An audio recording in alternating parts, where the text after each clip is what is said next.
Hello everyone.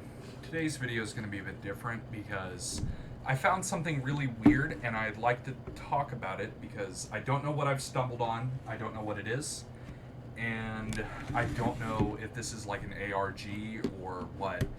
But I found this website a few years ago. I pirated a copy of Blood Meridian, great book from Cormac McCarthy. And the reason I was back on this website was I got a physical copy of it in the mail today from Oregon Books. I can't remember the name of the bookstore. I have the fucking bag it came in around here somewhere because I like to keep like unique bags and that kind of thing. Oh, wait, I have it in my desk, I believe. Here somewhere. Yeah. If I can find it. Here it is. Yeah. Yeah. Yeah, Oregon Books and Games. So shout out the guys over there. I ordered their book. I ordered this book through Abe Books just because it was cheap as fuck and it's an easy library to, not library, but it's an easy way to find cheap books. I mean, hell, I paid $8 for a copy of a book I've been wanting to read for years at this point. But oh, I found this pirated copy of it online at a website called altair.pw. I found this website by just Googling a couple years ago. I imagine I Googled something like Blood Meridian PDF, something to that effect. I've had this just, oh, I've had this just, shit, don't look in there, don't dox me.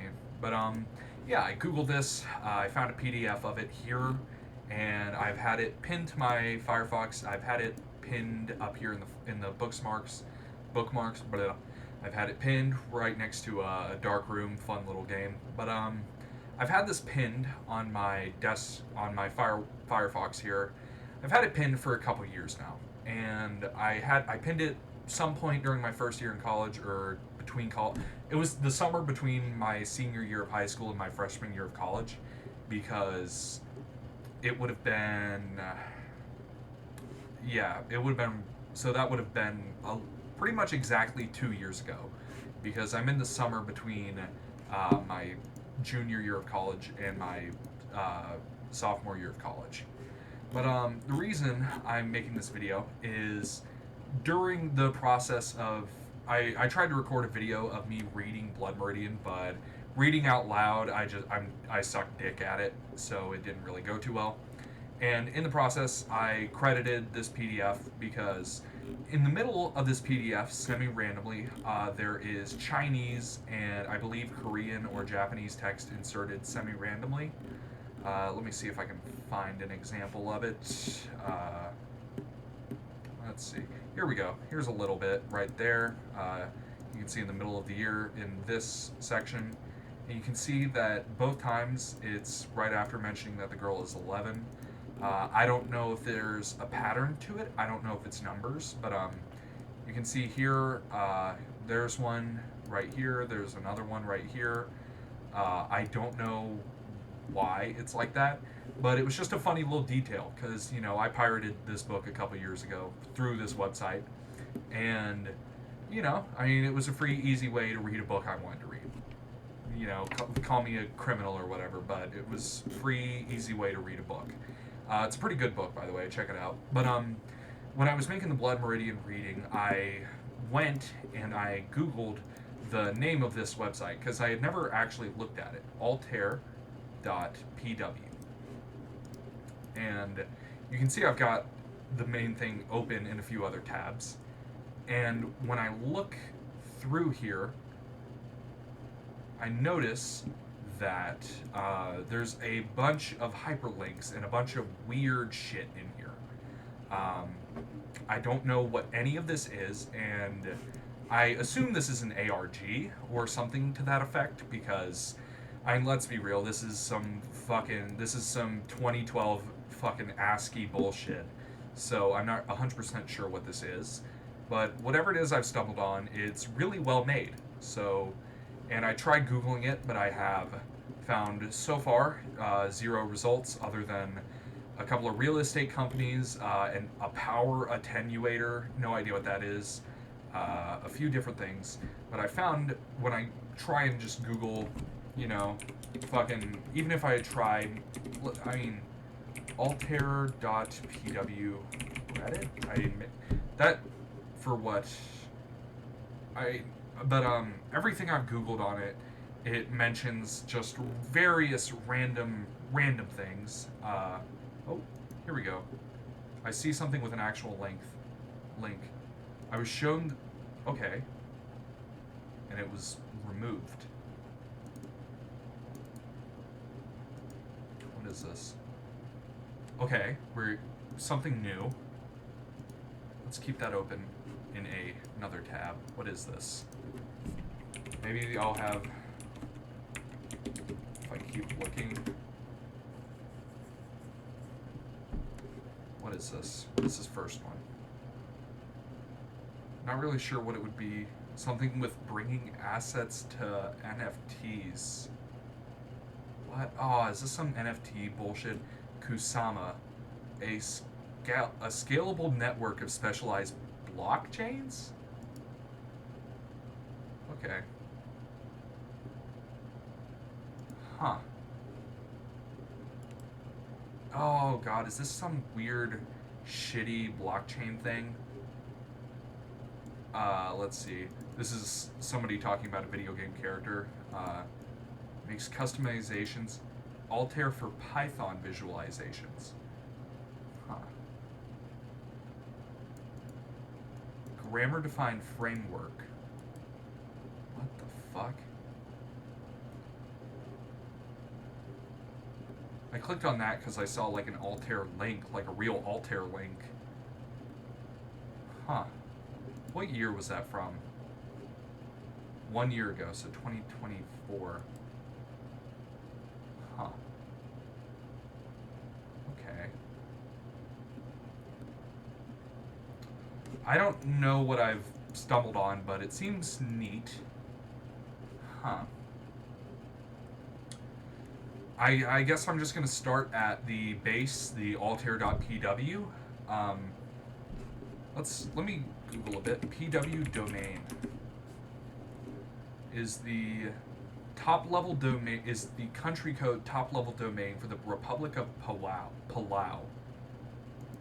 Where is this? Pacific Islands. Okay.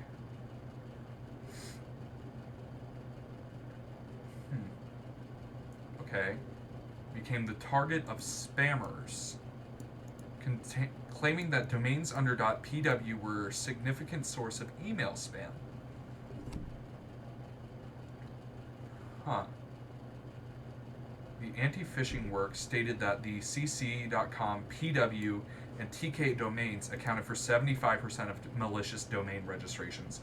Okay, well, when you include .com, that kind of fucks up the fucking... that's useless data, but okay. Huh. Registry.pw. Okay, this looks very, very easy, very old internet, you know? PW experience is tailor-made for convenience of registrars. Get recognized as a professional with a .pw name today. Nobody fucking cares what your domain name is. But, okay. As you can see, when we look around, we sort of have options, and various things change when you highlight them. Like when I hover my mouse over this little thing here, it goes from green to red. This little thingy is blinking, and I noticed on this website, when I just clicked around, a bunch of stuff kind of happens, and I don't know what this is. I don't really know. I'm going to put everything into new, like, areas.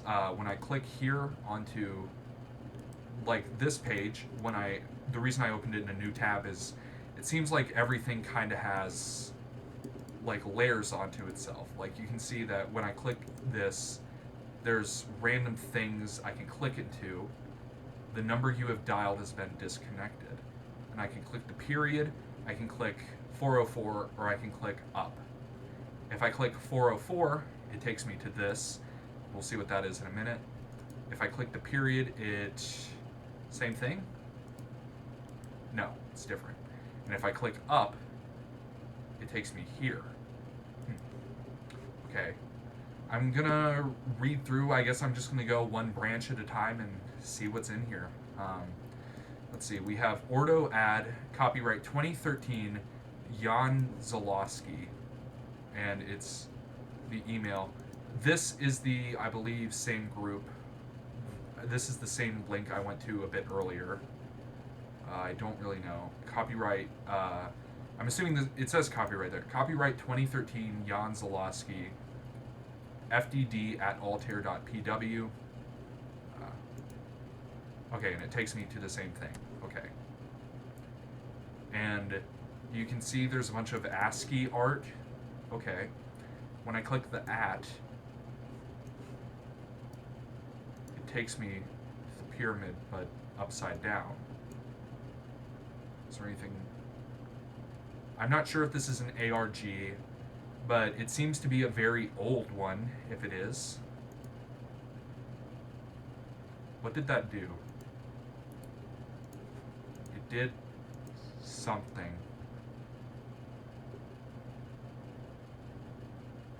The name of it is New Order. Okay. Okay. Sorry everyone, I'm just a bit freaked out, as you can fucking tell. If I click on tonight, it doesn't do anything. It did something earlier. It...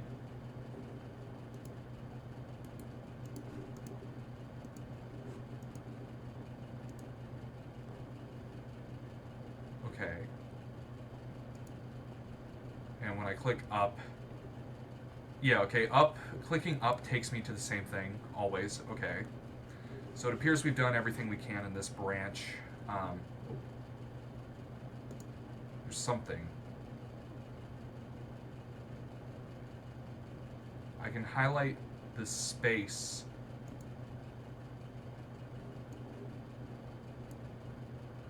Okay, it's gotta be an ARG, because... Okay. Okay, clicking the tonight takes me back to this page. Also, I want you all to know, I am scared out of my fucking mind right now. You know, I've never looked through ARG shit like this outside of, like, YouTube videos. So, whatever this is... Oh, my headphones played a sound effect, sorry. These headphones, they have a thing where, like, the Sonys, I'm gonna take them off because I'm a little bit scared and I want to hear everything around me, but they have a thing where when you tap the side, it like dun dun, it just plays a fucking noise, and normally it pauses your music, but the sensor on it is so fucking hair triggered that like, no. But okay, looks like we've done everything in here. I don't know why I can't seem to click this link anymore. I'm assuming it's something with cookies, maybe? But, yeah. Yeah, this is where it said 404 MIA. The number you have dialed is disconnected. Now, the period, let's click it. Okay. Do you feel constrained? Want more of life? Learn that there's never been any hope. At any time, at any place, our snipers can drop you. Have a nice day. Okay. Is there anything hidden in the text? Oh. Okay.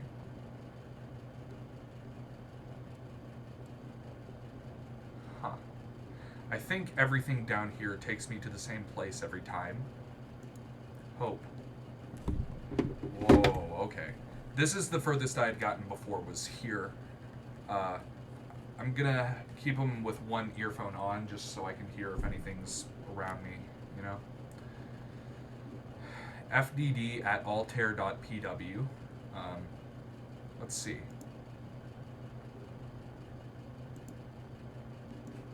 Yeah, okay, it takes me through the same branch line again.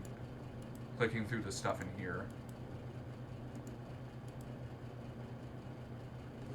Yeah, win95-email.html. Did you know? Your internet connection is working fine. No one replies to your emails because no one is left. Holy fuck.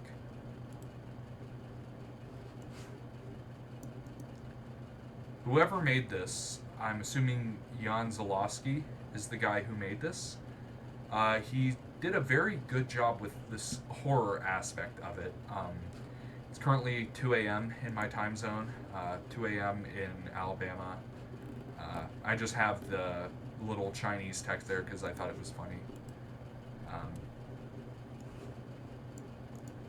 yeah, this is. And the red dot is blinking now. Oh my god. What is this? Okay, and I believe that's where we started, was the system ready? Yeah. Yeah.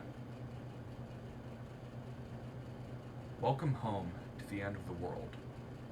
mkdeer/pub/ mknod dev growl c19. Huh. Pub. Okay. I already have the growl. Got it. Growls. Sorry to have my thing so full up. It's just there's so much shit going on here with this, and I'm trying to. Okay, that's how I found this. Was pw.core, and it's legacy root. Okay. Issues to dev null, null@altair.pw. That's an email address. Okay. What are you? Validator.w3.org. Check URI referencer. No refer header found. You have requested we check the referring page, but your browser did not send the HTTP.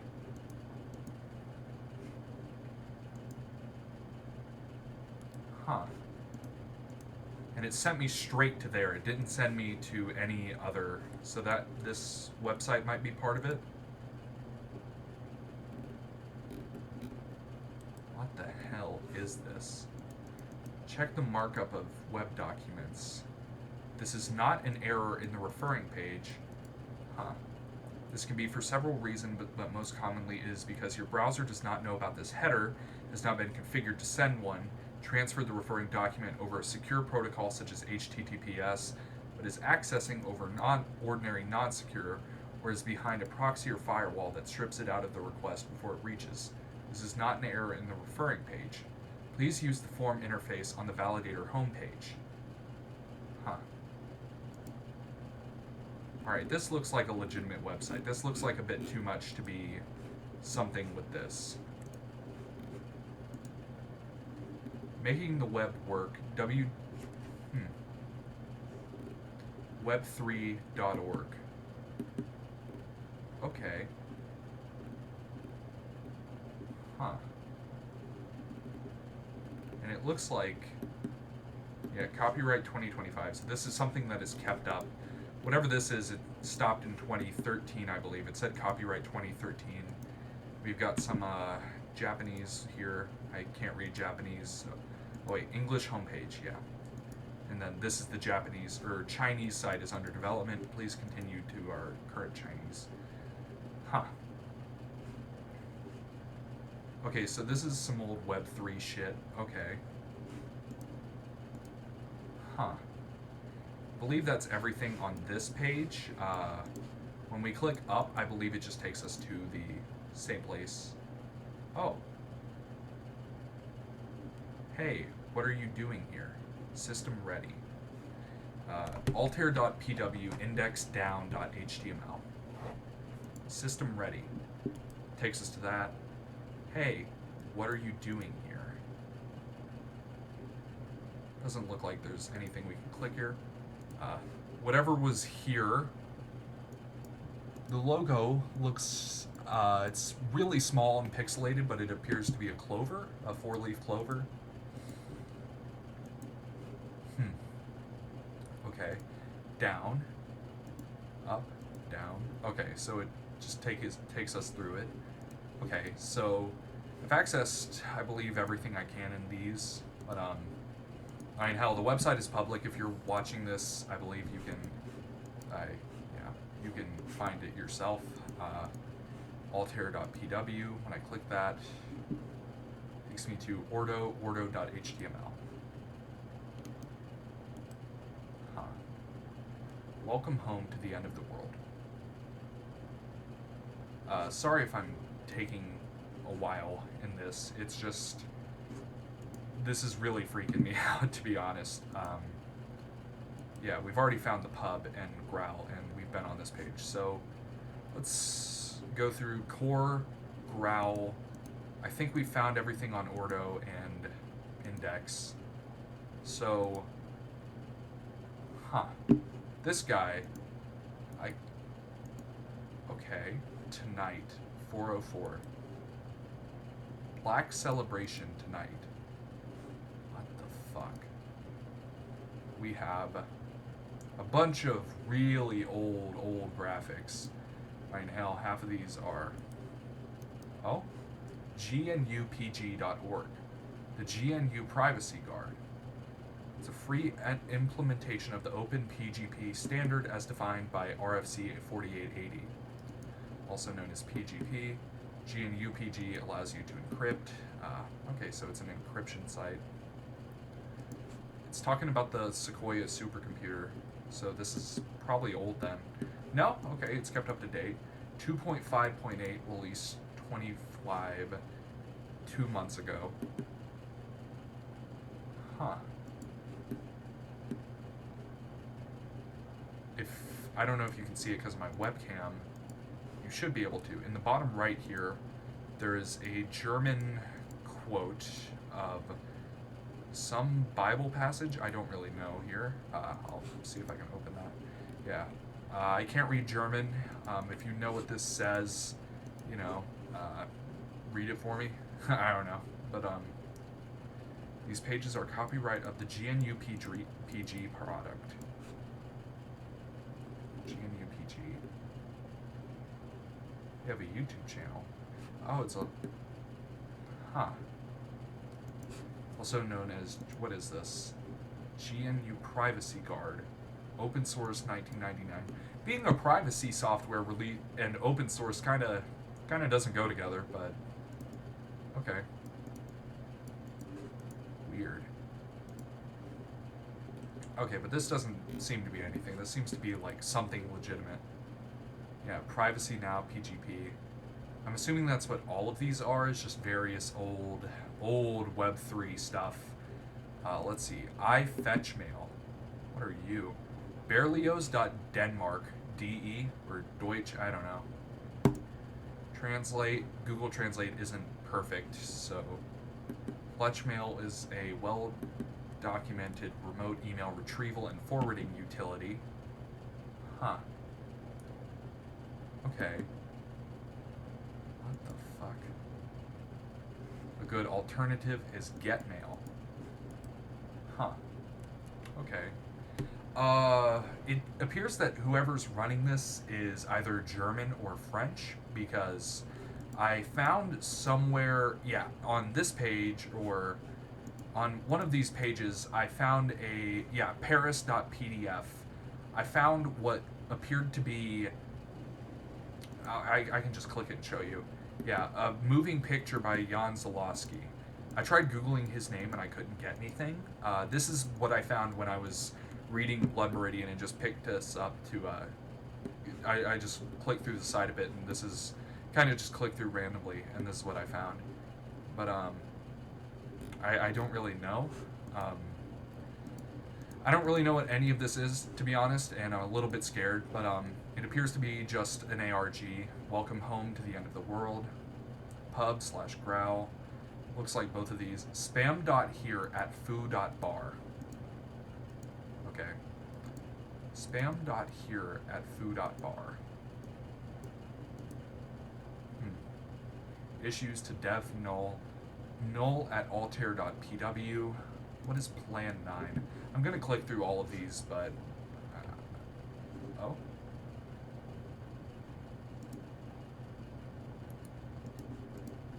plan9.bell-labs.com/plan9.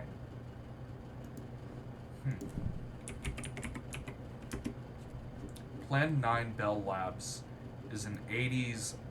what? Is an OS originated from Computing Science Research Center at Bell Labs in the 80s, built on Unix concepts. Damn. Has been free and open source since 2000. Final release was 2015. Huh. Okay, got it. So, aw, it's a cute little dude, Glenda. I'm gonna leave this website open. It's a cute little dog. Open source, 33-year-old software. Damn.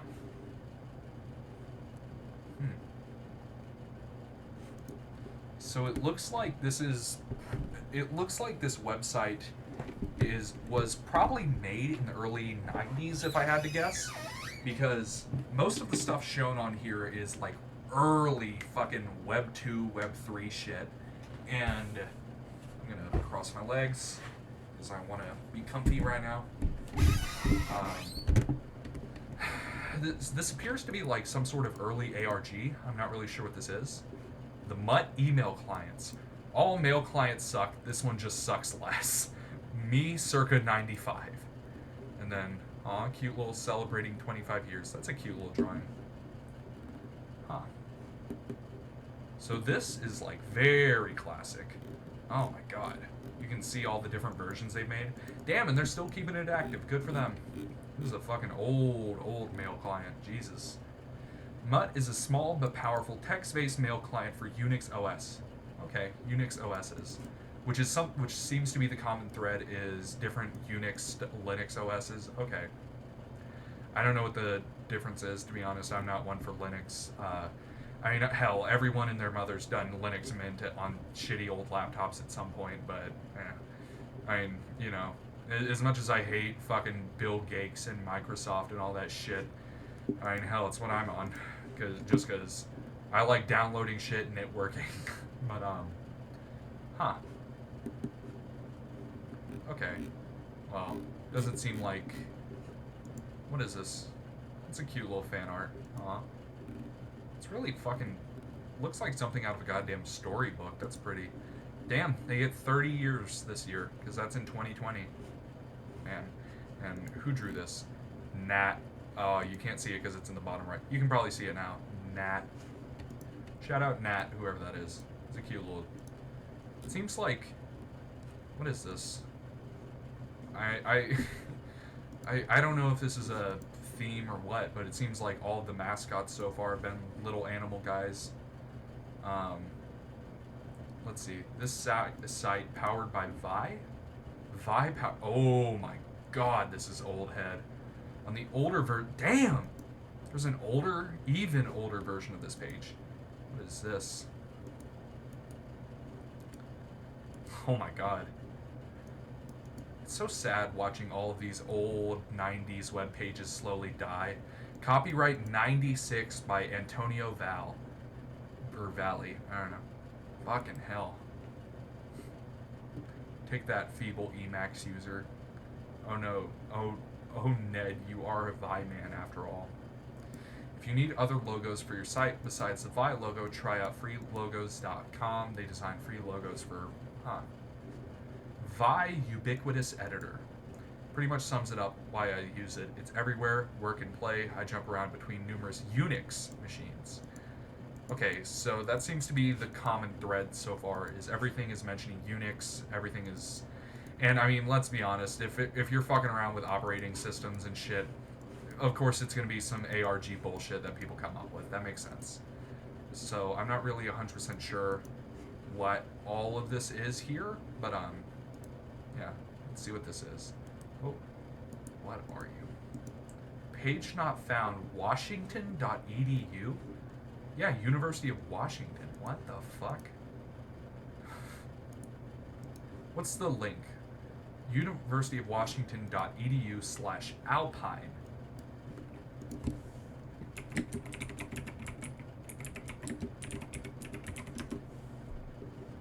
Alpine info. Alpine discussion forum.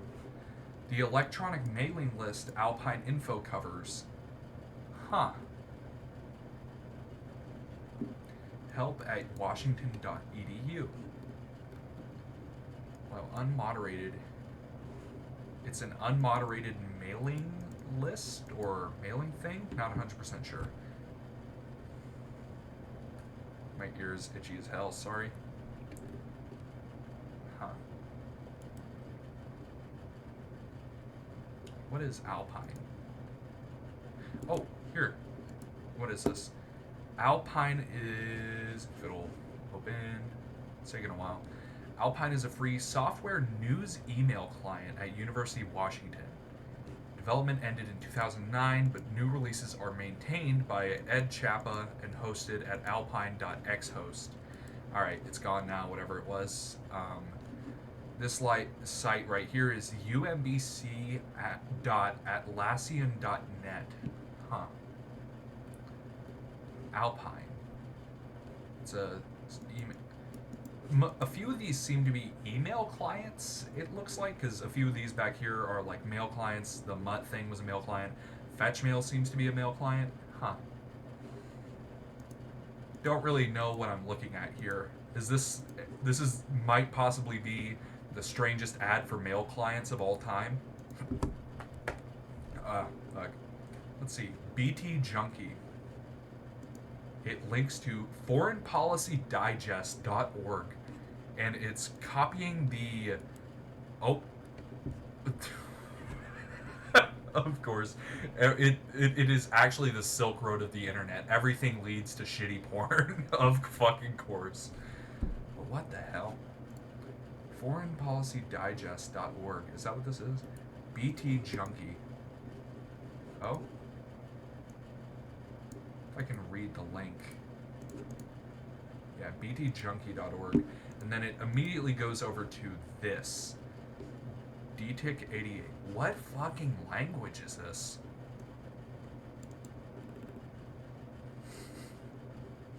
Top reviews. Slot Gekor Gaming. Oh, is this a fucking gambling app? No way. DTIC88. HeyLinkMe.dtic88. Deposit Pulsa. Wait a minute, is this a fucking crypto gambling site? Because it's saying like deposit and shit. So, Ulasan. Yeah. Video games. You guys got games on your phone? None of these work. What is RTP? Alright, it looks like everything on this page leads to him. Whoever DTIC88 is. What is... Alright. Alright, I'm being very careful not to accidentally get some fucking pussy on my screen or nothing, but... OVO? Drake signed this shit? What the fuck, man? It's a bunch of different, like, online banks, it appears to be. Top reviews from this guy himself. Huh. No idea what that one was. I'm assuming that this domain probably got bought because it redirects to Foreign Policy Digest, which I'm assuming is not what this is. And you can see that when I open it, it says btjunkie.org in the top left. So I'm assuming this is an old... Oh my god. A fucking 2008 Pirate Bay link. Jesus Christ. That's a old one. I better turn on my VPN so I don't get fucking hit up by, not Spectrum, what's their name? Yeah, it is Spectrum. For all them fuckers about my... Oh, you went to piratebay.org. That means you're actually worse than a fucking murderer. Yeah, let me use this, because I don't want to fuck up and get nothing on my Wi-Fi. I want to put that shit on some random Wi-Fi on some random computer in Indonesia. Piratebay.se. What is the SE domain? Parked at Lupia. This domain has been purchased. Man. Use Lupia Who Is to view the domain holder's public info. Man. That's crazy. Pirate Bay got sold. Damn, that's probably the Pirate Bay's like original link, piratebay.se. Let's see, is there anything to highlight? Let's see. Valid HTML 4.01. Alright, yeah. Valid CSS. Jigsaw.w3. Some headers mandatory for this are missing. Referrer. Huh. What are you? Contact enhanced. Anybrowser.org campaign. Anyone who slaps a "this page is best viewed with X" appears to be yearning for the bad old days when you had a very little chance of reading a doc written on another computer, another word processor, or another document. Tim Berners-Lee in Tech Review 96. If you've come to this page, you're probably curious about the Viewable with Any Browser theme button on it. Huh. Here's my explanation. I am very unhappy with current trends towards websites designing only for specific browsers and ignoring others. Yeah, feel ya. Fucking welcome to the modern day 98% Google Chrome. It's extremely annoying to me to visit a site to find that I've been rejected until I come back with Netscape or Internet Explorer. Jesus Christ, that dates this. Fucking Netscape? Oh my god. I haven't heard of that shit since I was a fucking child. Fucking hell. It's also annoying to visit sites that allow you in with any browser but rely heavily on tags only supported in a few popular browsers, or leave out support for text browsers. I would like to reverse this trend. I know I can't change the web by myself, but every little bit counts. Huh. Good for this guy. He's trying to make his shit good for everyone. Here's a sample bit of HTML you can use to do good, basically. Damn. This is probably an outdated initiative. Damn, last modified 2023. Son of a bitch. That's crazy. Campaign. I think that's where we're at. Yep. Graphics and slogans.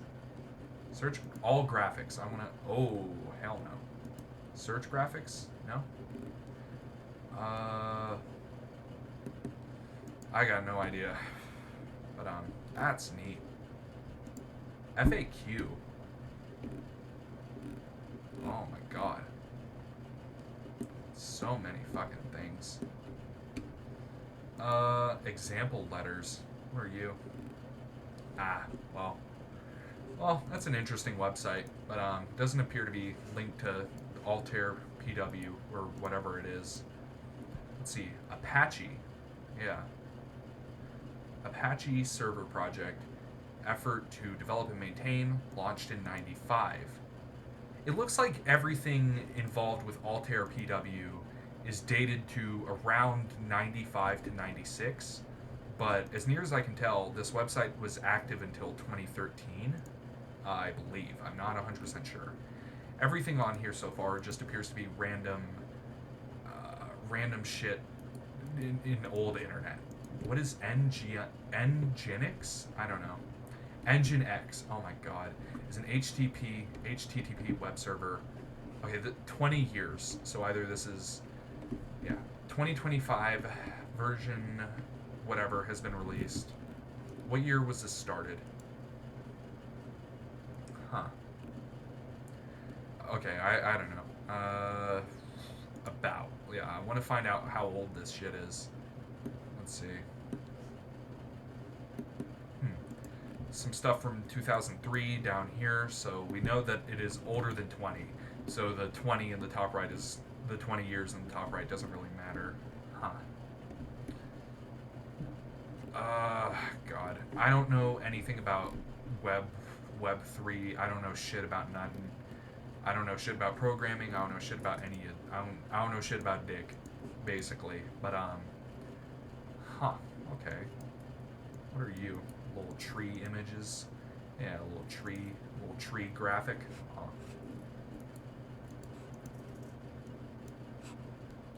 Nothing in it, looks like. Huh. Okay, so it looks like everything in here is in pub and growl, which are these two. This is the end of wherever I went to up here, but it's tied to the Growl domain, so we'll see. Spam here. Okay, we'll look through Growl first, and then we'll do pub second. How long is this video? Damn, already 40 minutes. Crazy. Yeah, I'm not really sure what I've stumbled on here, but it's really good, well-made ARG shit for seemingly 90s or possibly the newest date I've seen in here is 2015. So this is minimum a decade old, and just from the look of it, it looks to be damn near 30. Most of the shit in here appears to be about that old. Oh god, we're gonna spend a fucking while on this page because there appears to be a bunch of shit down here. Yeah, okay, so this is minimum 17 years old. That's from 2008. You can see down here. I'm gonna highlight the text just so it's a bit more readable on the right here.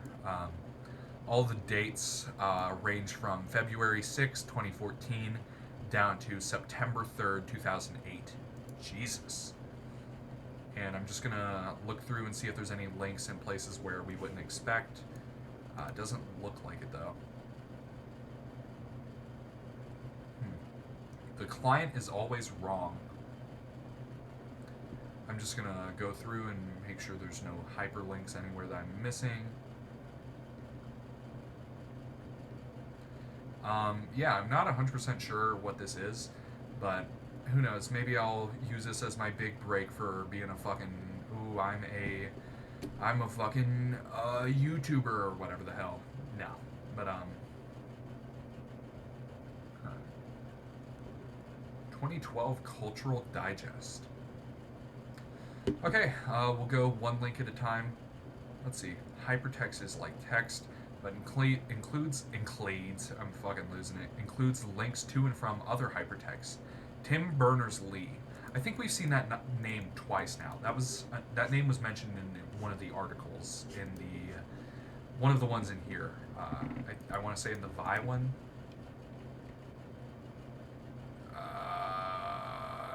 Fuck if I know, but one of the ones said that name. Tim Berners-Lee. CERN CN.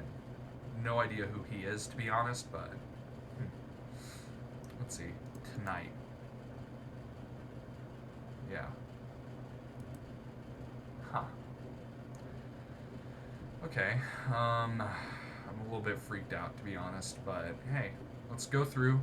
We'll start at the oldest, we'll go through to the newest. Chromium. This is 2008, so this is when Chromium was pretty new. Adventures in the Chromium Land. 2008, Jan Zalowski, FDD at altair.pw. I guess I could try emailing this guy. I don't know. Yeah, the number you've dialed has been disconnected. While it's not yet installed for NIX-based systems, the Chromium code... is this just the link to the old... Oh my god, yeah, this is the... used to contain a view to the Chromium code.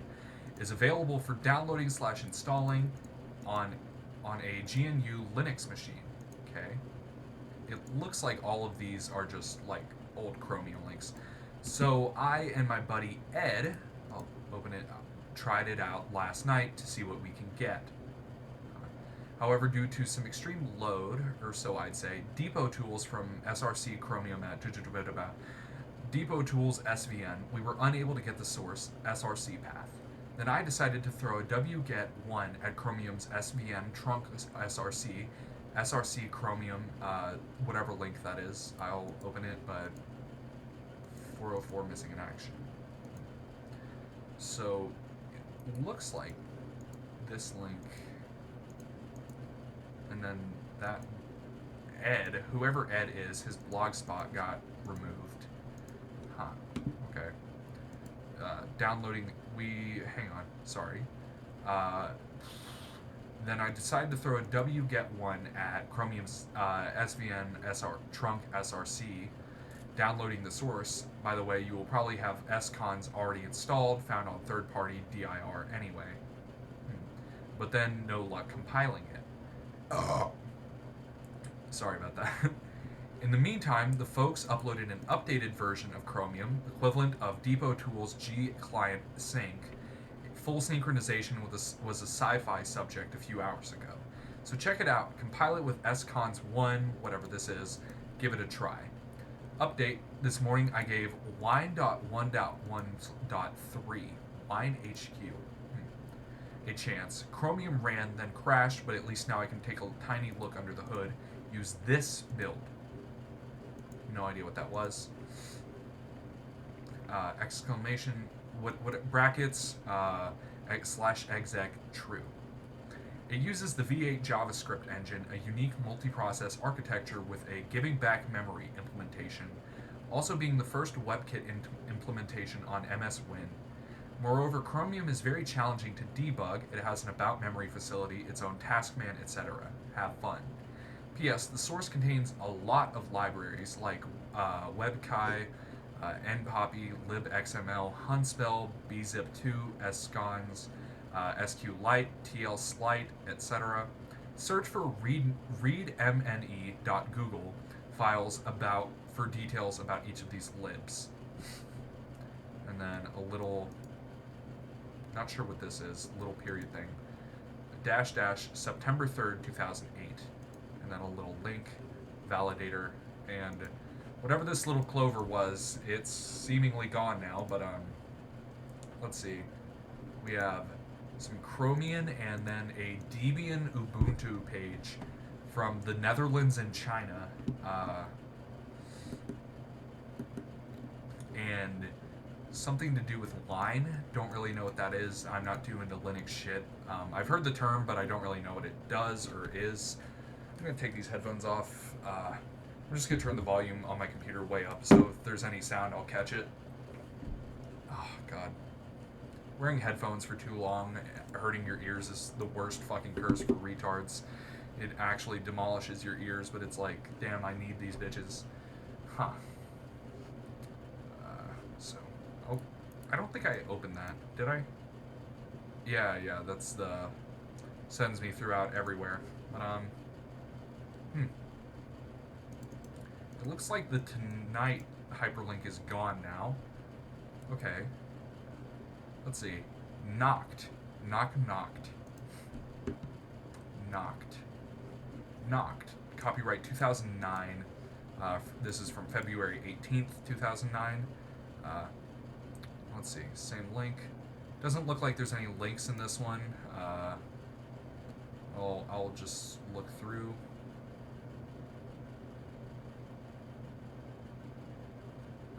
Yeah, this shit is spooky as all hell. But if you want to look through it yourself, I'll include a link in the description. No, I won't actually. You can just read the fucking link right here. Altair.pw. Don't really know. I doubt this is where this user is actually based, because some random Pacific Island IP that is apparently used for spamming, and it seems to be a European man named who is running it and speaking in very fluent English, so I don't know. Alright, let's see. 2 knocked. However, that D comes from demon, however you want to pronounce it. Echo, EGN, IP tables, LN, chain input, policy drop, target prot opt source destination, accept TCP, whatever, a bunch of programming gibberish it looks like. I'm just gonna... I don't really understand any of these commands. I'm not too into programming. I don't really know any of this. Here we go, some actual text. Echo. However, Knox can be sent via netcat, HPing, packet, etc. Echo. Open port command executed, something. Echo. Do sleep 16 while job done. It's set done. Knock v foo bar Fred foo bar XYZZY plug H. Close port command now executed. Specific host. All set. Woot. And a little exclamation point. Woot, woot. Happy. I'm not sure what this little shape is down here. The 5 periods. I don't really know. Ports. Use as many as you want anyway. 3 should be just fine. Read as secure. Huh. Okay, something about programming in that one. If you're more into programming, I'm assuming you know what that is, but I sure as hell am not, and I sure as hell do not know what is going on. So yeah, tabs on browser tabs from December 2012. Yes, December 31st, 2012. So almost entering 2013. There was a time when I used to use Chromium. In fact, I was extremely enthusiastic about the whole Chromium project, even since the day the sources were released, precisely for its great solution on dealing with bookmarks. Lots of bookmarks, I mean. It was the first browser project to actually have a solid, fast, and pretty convenient way of saving, managing, and providing a method of getting access to your bookmarks on remote machines. The only drawback was that you were required to install and use Chromium on all devices. You see, the really cool feature that actually convinced me that using Chromium really pays off was the fact that along with the URL, it also stored a neat base64 made representation of the favicon, data image BMP base64. This was a super nice feature that made bookmarks sync an added addictive service, at least for me. Of course, nowadays Firefox does the same thing. Icon data BMP in bookmarks.html, and it syncs all sorts of data. We live in a modern world. The structure of sessionstore.j, I'm assuming JSON, I don't know, looks something like this, some JS OBJ. And it's just some programming for how, I believe they're talking about the little images work, you know? Yeah. I'm gonna move this back here. You feel me? If there's anything in here that looks unique, then feel free to look. When a tab is being restored, during the session restore process, the tab's persistent XUL attributes are restored, and along with it, also its favicon. Then the SS tab restoring event is set. Now, if browser session store something is set, the process is broken as the tab loads the corresponding URL only when highlighted. After the loading is finished, the scroll state and various other fields are restored, and then finally SS tab restored is sent. Misu is correct. Midori does... I know that name, Midori. That is something. Let's open these. Oh my god, a fucking Google Plus account? Jesus Christ. Yeah. Huh.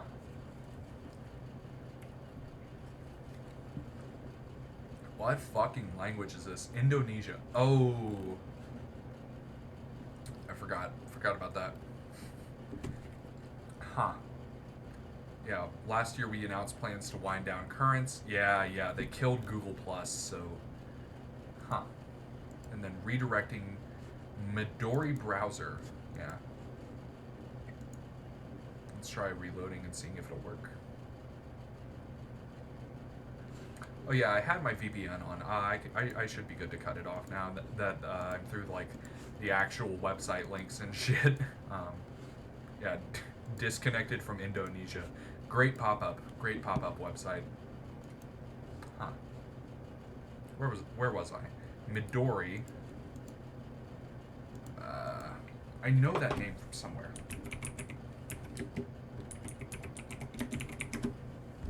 Yeah, Midori Light Web Browser. 2019, it was acquired by the Astian Foundation. Is my fucking Wi-Fi down? Okay, no, it just took a minute to load, probably because of the VPN.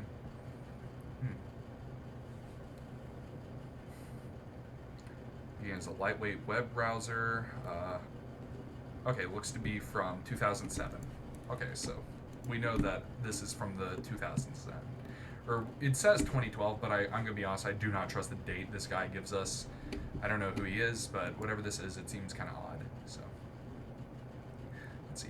Misu. Let me see if the thing will work on Google Plus account. No. Very sad. Oh, what is that? Plus.google.com, and it's probably an account number. Midori simply does not load these pages corresponding to the tabs saved in the current session, as opposed to how browsers derived from the Mozilla Project Suite react. Since something like September 2010, Firefox used to have the integer variable something, which, if set to 0, is kind of equivalent to using the bar tab add-on I. Huh. No idea what that is. Later enabled in Firefox via the Don't Load Tabs Until Selected checkbox under General Options. In the meantime, i.e., since Firefox 8, Firefox has replaced browser sessions something something with the Boolean something something, which is also toggled by the Don't Load Tabs checkbox under Tabs Options. This also affected the number of concurrently restored tabs option in Restore Session. For SeaMonkey project, something else from. Okay, it's updated to today, so or until about a month ago. As of today, as of this year, seems to be in. What year is this from? Last 1998. This is an old head shit. Okay. It's the something something integer, which can be set to 0 to achieve the same thing. Okay. In the past years, I think I've used each and every browser there is, but it seems I kind of settled with Firefox, partly due to its ubiquitousness, partly because it's a modern all-in-one. Even though when it comes to devouring my resources, it's pretty merciless. But then again, we live in modern times. Sick. Just like Aylin, okay, another Google Plus account, my computers are not meant to be powered off, and I think I abuse of browser tabs from the same reasons you guys mentioned, using them both as bookmarks and many months spanning to-do items or eternally postponed to be read pages/articles. Oh, and a few weeks back, I solely decided that 1,300 plus tabs, damn, and a constant horrifying growth is a bit too much. I said a fresh start is more than a welcome for the good of both my sanity and my system's scaling capabilities. God, I love abusing of this idiom. So I did what every normal person would do facing such a terrifying ordeal. My old session storage AS was 2,353 kilobytes. So 1 megabyte, that's not too crazy. I ran Firefox -P and created a new profile. This happened in November 27th, and now I look in the upper right corner of my Firefox window and I see the tab count figure reading 525. I'm starting to believe I'm a bit past the symptoms of ADHD state. TLDR, Surgeon General's warning. Prolonged abuse of browser tabs can cause birth complications, brain tumors, and may cause death. Firefox add-on bar tab. And it's an old one that doesn't work. That's cool. He put a link and then he put like a little reference, like it's fucking Chicago formatted writing thing. Oh, that's cool. December 31st, 2012. So, and I almost said Christmas. That's not what that is. Huh. So, okay, so that was just him like reviewing a feature of Firefox. That's cool.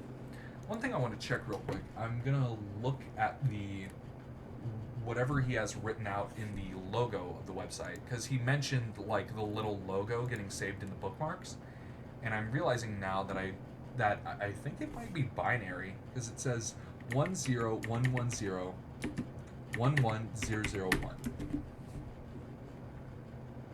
binary. Yeah. Wait, binary is 6 digits, isn't it? No? Okay. Let me copy. I don't think this is binary. 933. You feel me? At least I covered my mouth with that one. Hex? No, it's not hexadecimal. So it's 5 digits, whatever this is. Or maybe it's them together and it's 10 digits.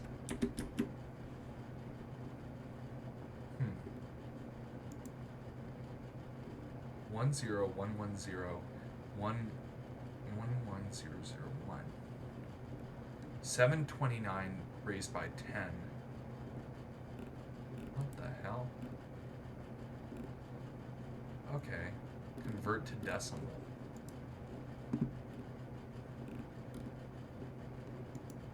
$7.29. It appears to be the big thing. Today is July 17th. I read the 7, so it was like July in my brain. But I don't know what that means, to be honest. And Something about the number 729 is in this website, apparently. Don't really know. List 2012. 2012 Cultural Digest. Okay. This one's taking a bit to load.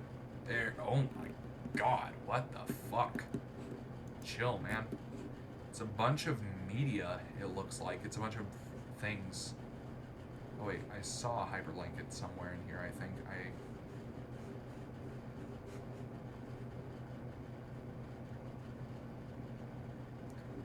Doesn't appear like it, actually. I was probably wrong.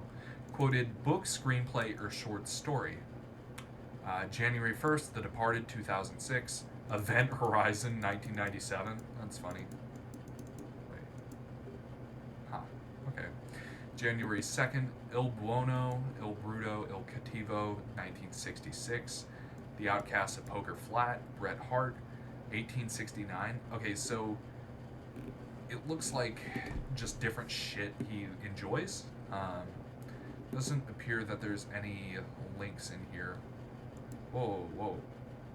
2011. Okay, so he has some stuff in here from various years. I'm gonna read through these. This will take a while. Yeah. The Luck of the Roaring Camp, Bret Hart, 1868. Whoever this Bret Hart fella is, apparently he likes him because there's a bunch of stuff from him I saw. Left Out on Lone Star Mountain, Bret Hart, 18 something.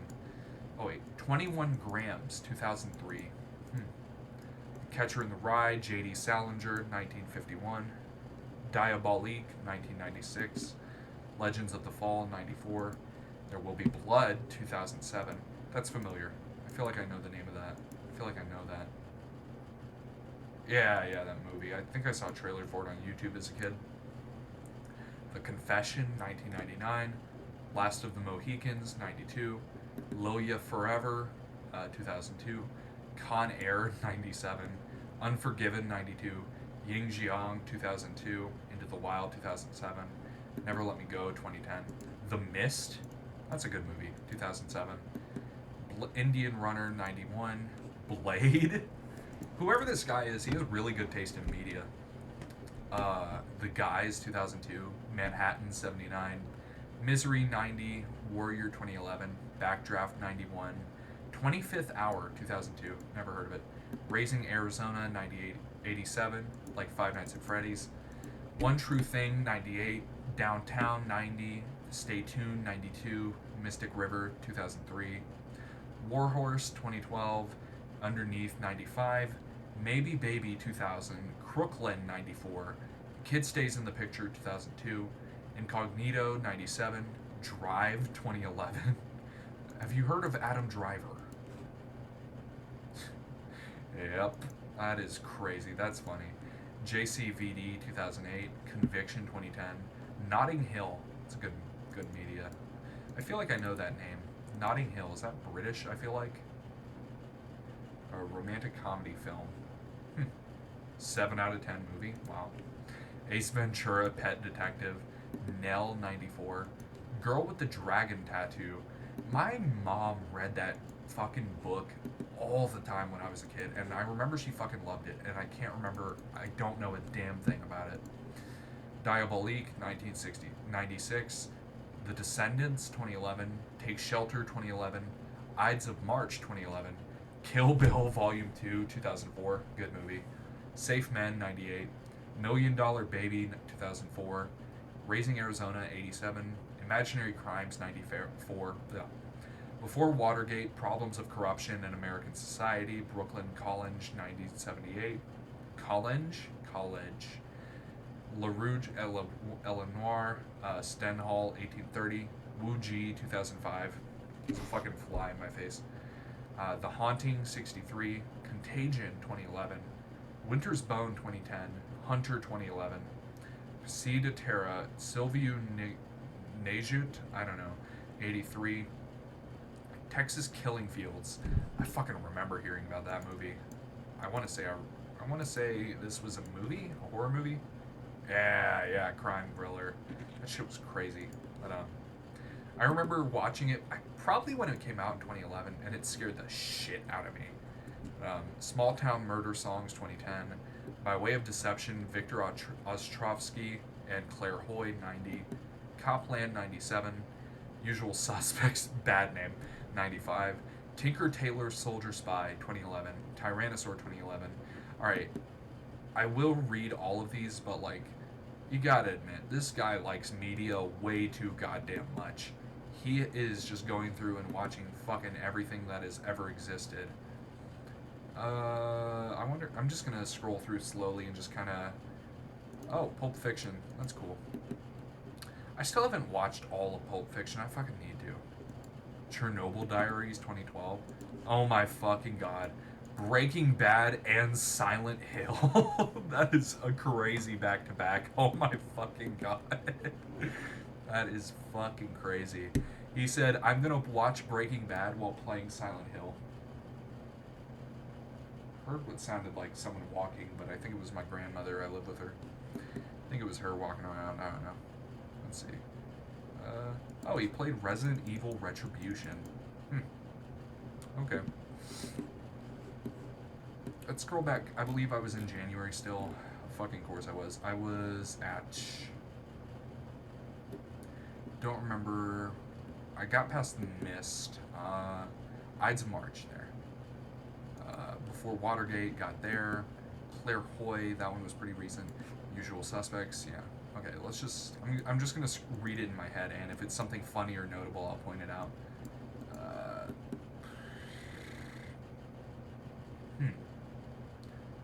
Silent Fall, I thought I was going to say Silent Hill again. Oh, he watched Lord of the Rings in February. February 18th. That's cool. He only watched Fellowship and Two Towers. Okay, he watched Return of the King 2 days later. That's cool. Blue Velvet. Oh my god, that's crazy. It's a weird fucking movie. This guy is really weird with his media taste. He's watching fucking Return of the King right next to Space Odyssey and then like Blue Velvet.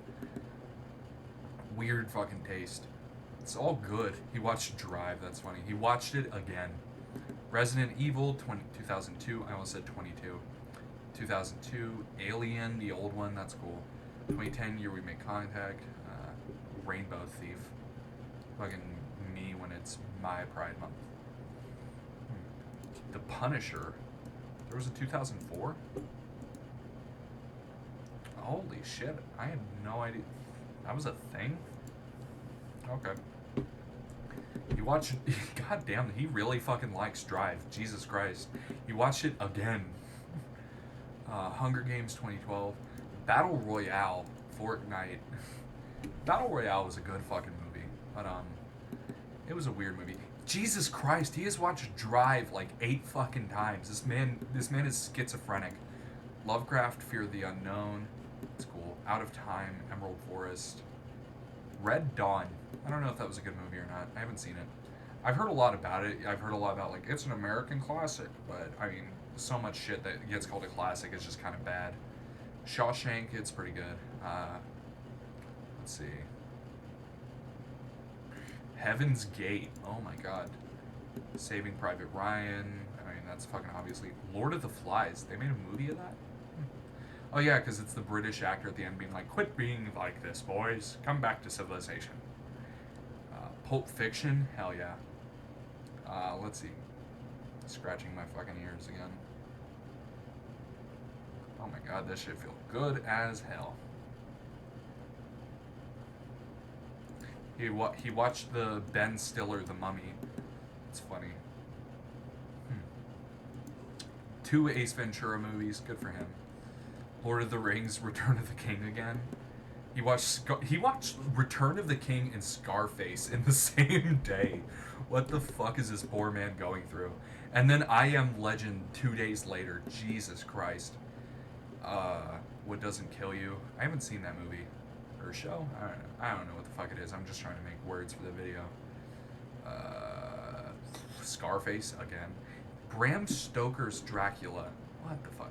I'm over here Bram stroking it. God damn it. He watched Jesus Christ. Let's look at the shit he watched that day. He watched Dracula, The Dark Knight, Blade Runner. What the fuck is this man going through? Oh my god. Hmm. He watched Scarface again like a few days later. Rum Diary, Zombieland. Zombieland was a good movie. I liked it a lot when I was a kid. The Shadow over Innsmouth. He read it. Okay. Read it? Whoa. Shut the fuck up. Dune. He read the original Dune. Good for him. And this was 2012, so like fucking decade before a movie was even an idea. He watched Blade Runner again. Let's see. The Road? Oh my god. Cormac McCarthy reference. Goddamn. Huh. So that's probably how he got into it, to have a Blood Meridian PDF just sitting on the internet. That's probably how that happened, because he read The Road. So I'm assuming in here at some point we'll see Blood Meridian or some other work of Cormac McCarthy. I don't know. He read The Road and then the next day watched RoboCop 2. What the fuck is this man's mental? Oh my god. And then day later went to GTA 3. Michael. No, was it Michael in GTA 3? I don't know. He played GTA 3 for a week after. Alright, that's funny. Huh. He oh my god, and then watch fucking Die Hard. Oh my god. Sin City, that's funny. And then San Andreas. Oh my god. Crossing Guard, Killing List. Blue Velvet. He watched Blue Velvet again. I don't know why. Last of the Mohicans, he's watched that one also like 4 times. Let's just keep going. Lone Star, I mean, that's a fucking old. Oh, man. Gran Torino, that's funny. Firestarter, it's also funny. It's just weird seeing this guy's media. The Boondock Saints. What the fuck is that? It sounded familiar.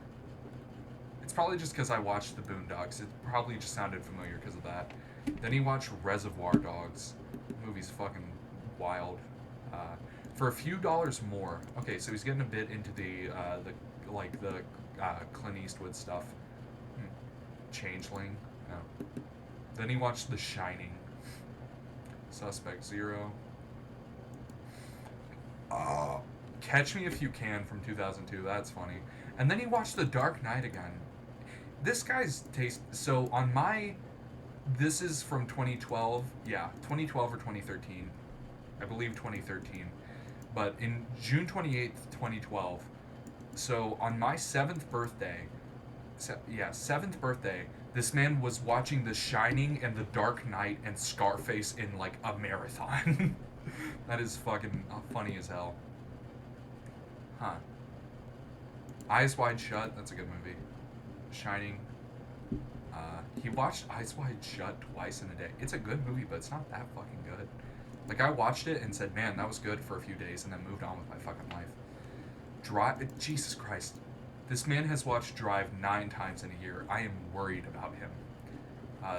Let's see. The Dark Knight again. The Exorcist. Kill Bill Volume 1. He watched Volume 1 before Volume 2. Huh. Wonder what that means for him. He watched Scarface again. He watched The Dark Knight again. He watched Drive again. Oh my god, he fucking made a Dark Knight Drive sandwich. And then he watched Full Metal Jacket. That's funny as hell. Oh man. I was like spooked out earlier because I was like, ooh, creepy website and Web3 shit. And then it's like, okay, no, this guy's a fucking loser like the rest of us. When I get through the end of this list, I'm gonna look away for a second because my eyes are starting to fucking hurt from all this. Not another teen movie. What is that?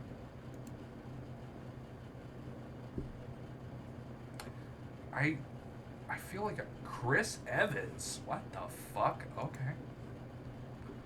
Apparently, Captain America needs to make rent like the rest of us. He watched 4 Alien movies in a row. I'm sorry, but yeah.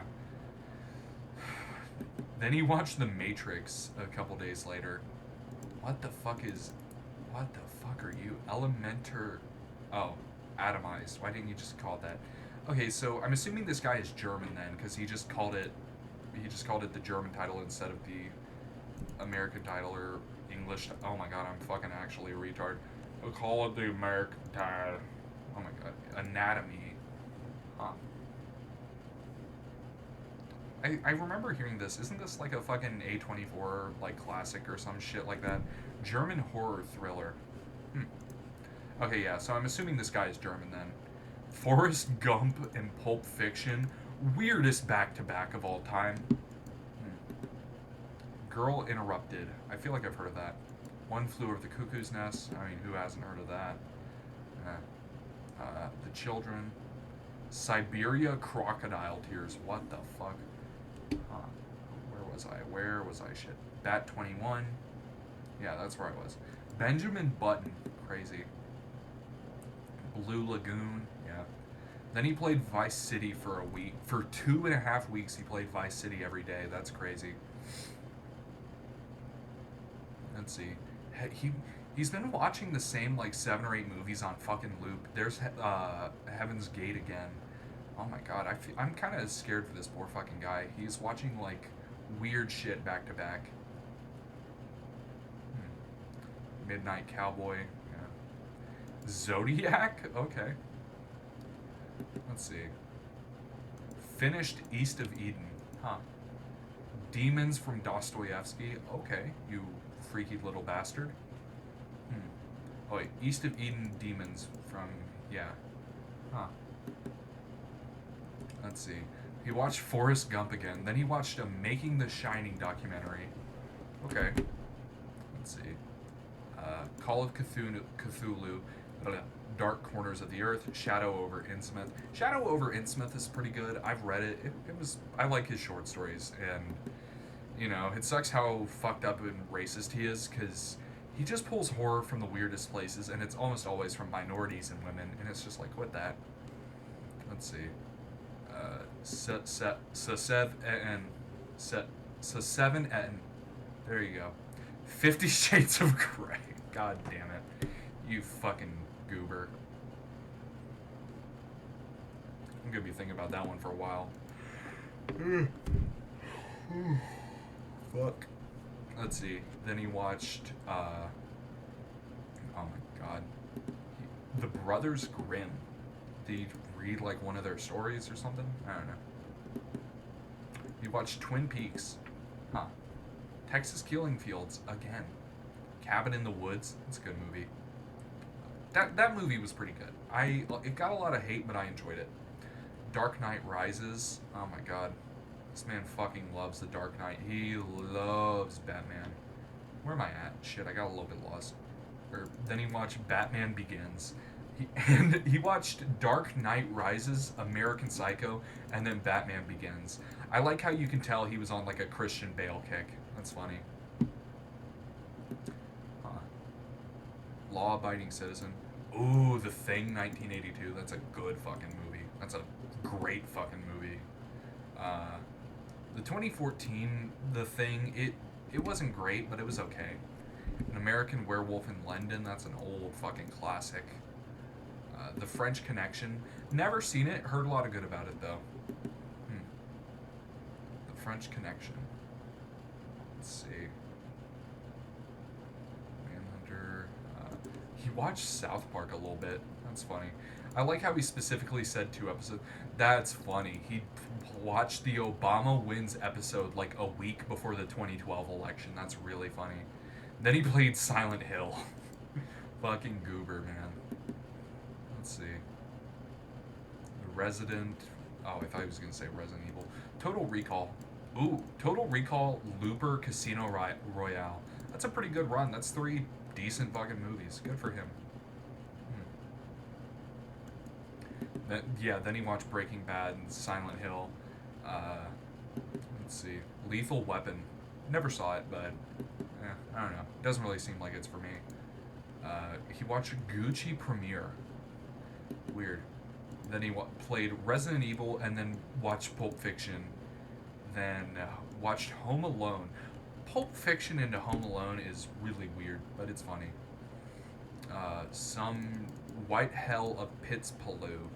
Don't know what that is. Too Fast, Too Furious. The Hobbit, then let's see, something. Adventures of Priscilla. Dog Starman. What the fuck is Dog Starman?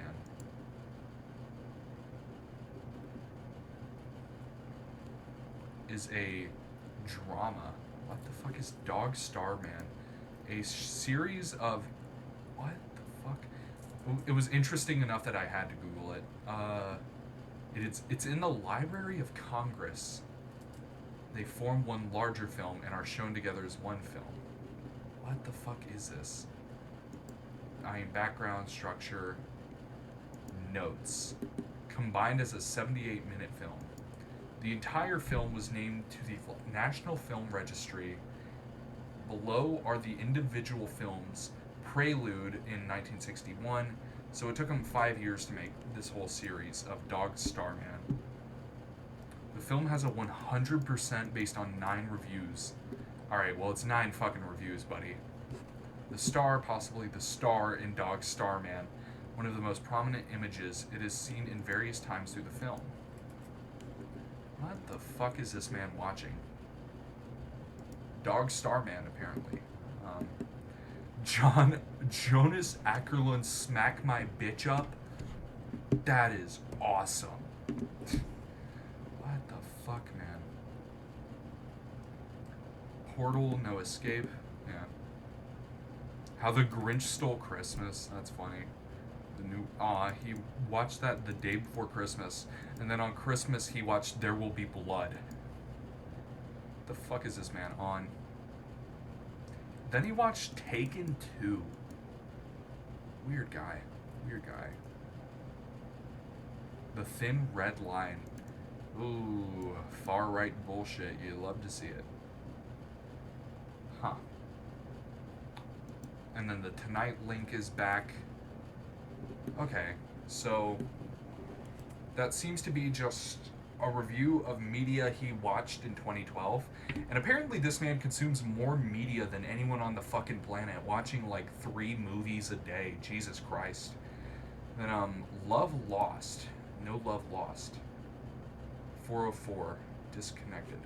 Lovelost.html. So this is intended.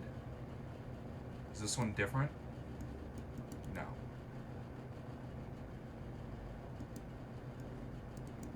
Yeah. Huh. Okay. Yeah, okay. It's the same one then.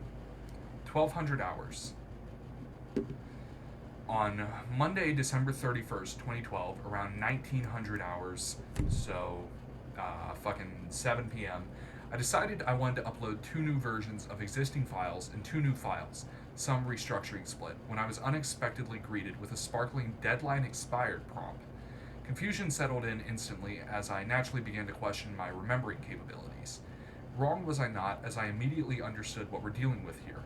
Timeless classical confusion at noon and midnight the 12-hour system generates.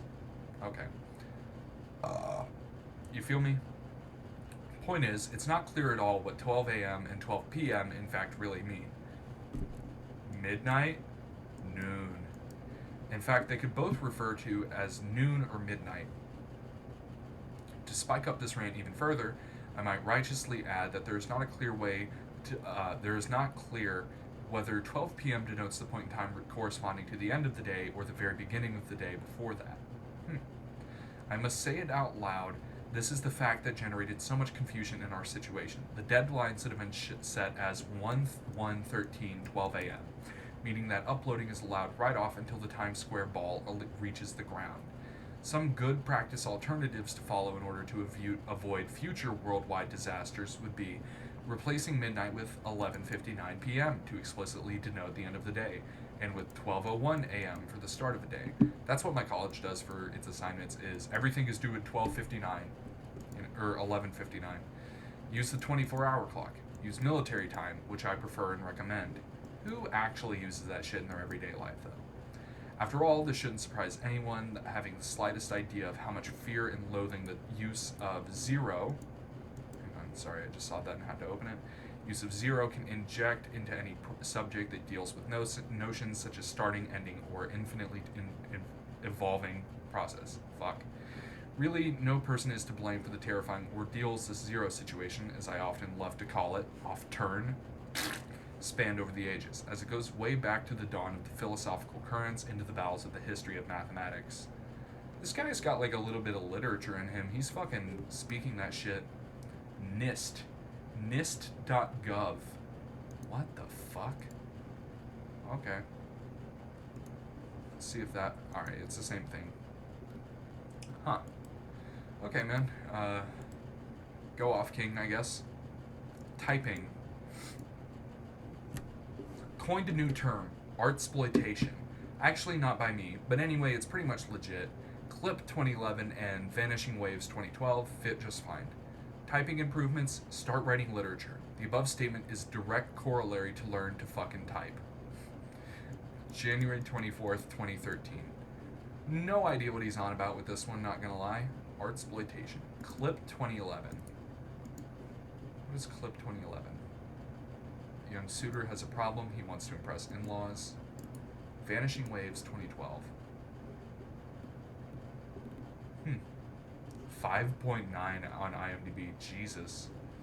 I trust the IMDb more than most, but like, honestly, I don't fucking trust reviewers at all anymore.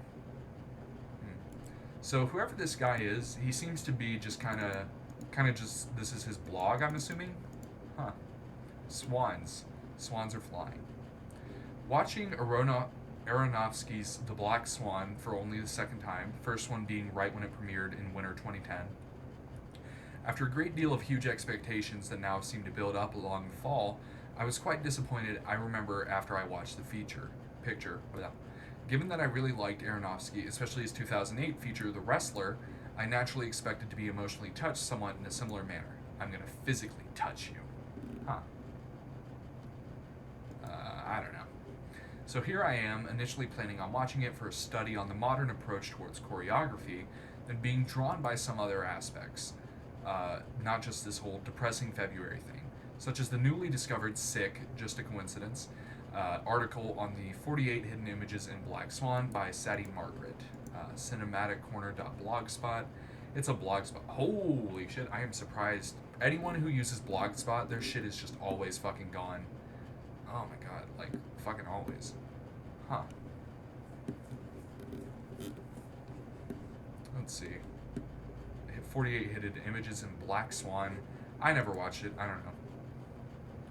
It's all a bit funny that I watched Black Swan today on an unrelated level, because it's February 14th and all, and because today TV 1000 features two films starring Vincent Cassel, i.e. Sir Lemaitre, and L'Appartement. Oh, and of course there's Winona Ryder, Heart. This man down bad. The part when Thomas is talking to Nina about sex is similar in construction with the initial discussion about training between Frankie and Maggie in $1 Million Baby. Blank never had any boss. And the mother and daughter relationship is similar to the one presented by Brian De Palma in Carrie. Ah, Carrie's a good movie. Yeah. Beth was destructive, self-destructive, a kamikaze woman, as Woody Allen would say. February 14th, 2013, sorry. So that was just kind of a film review for him. Apparently, whoever this is, I'm saying a man, I don't know. Let me Google his name.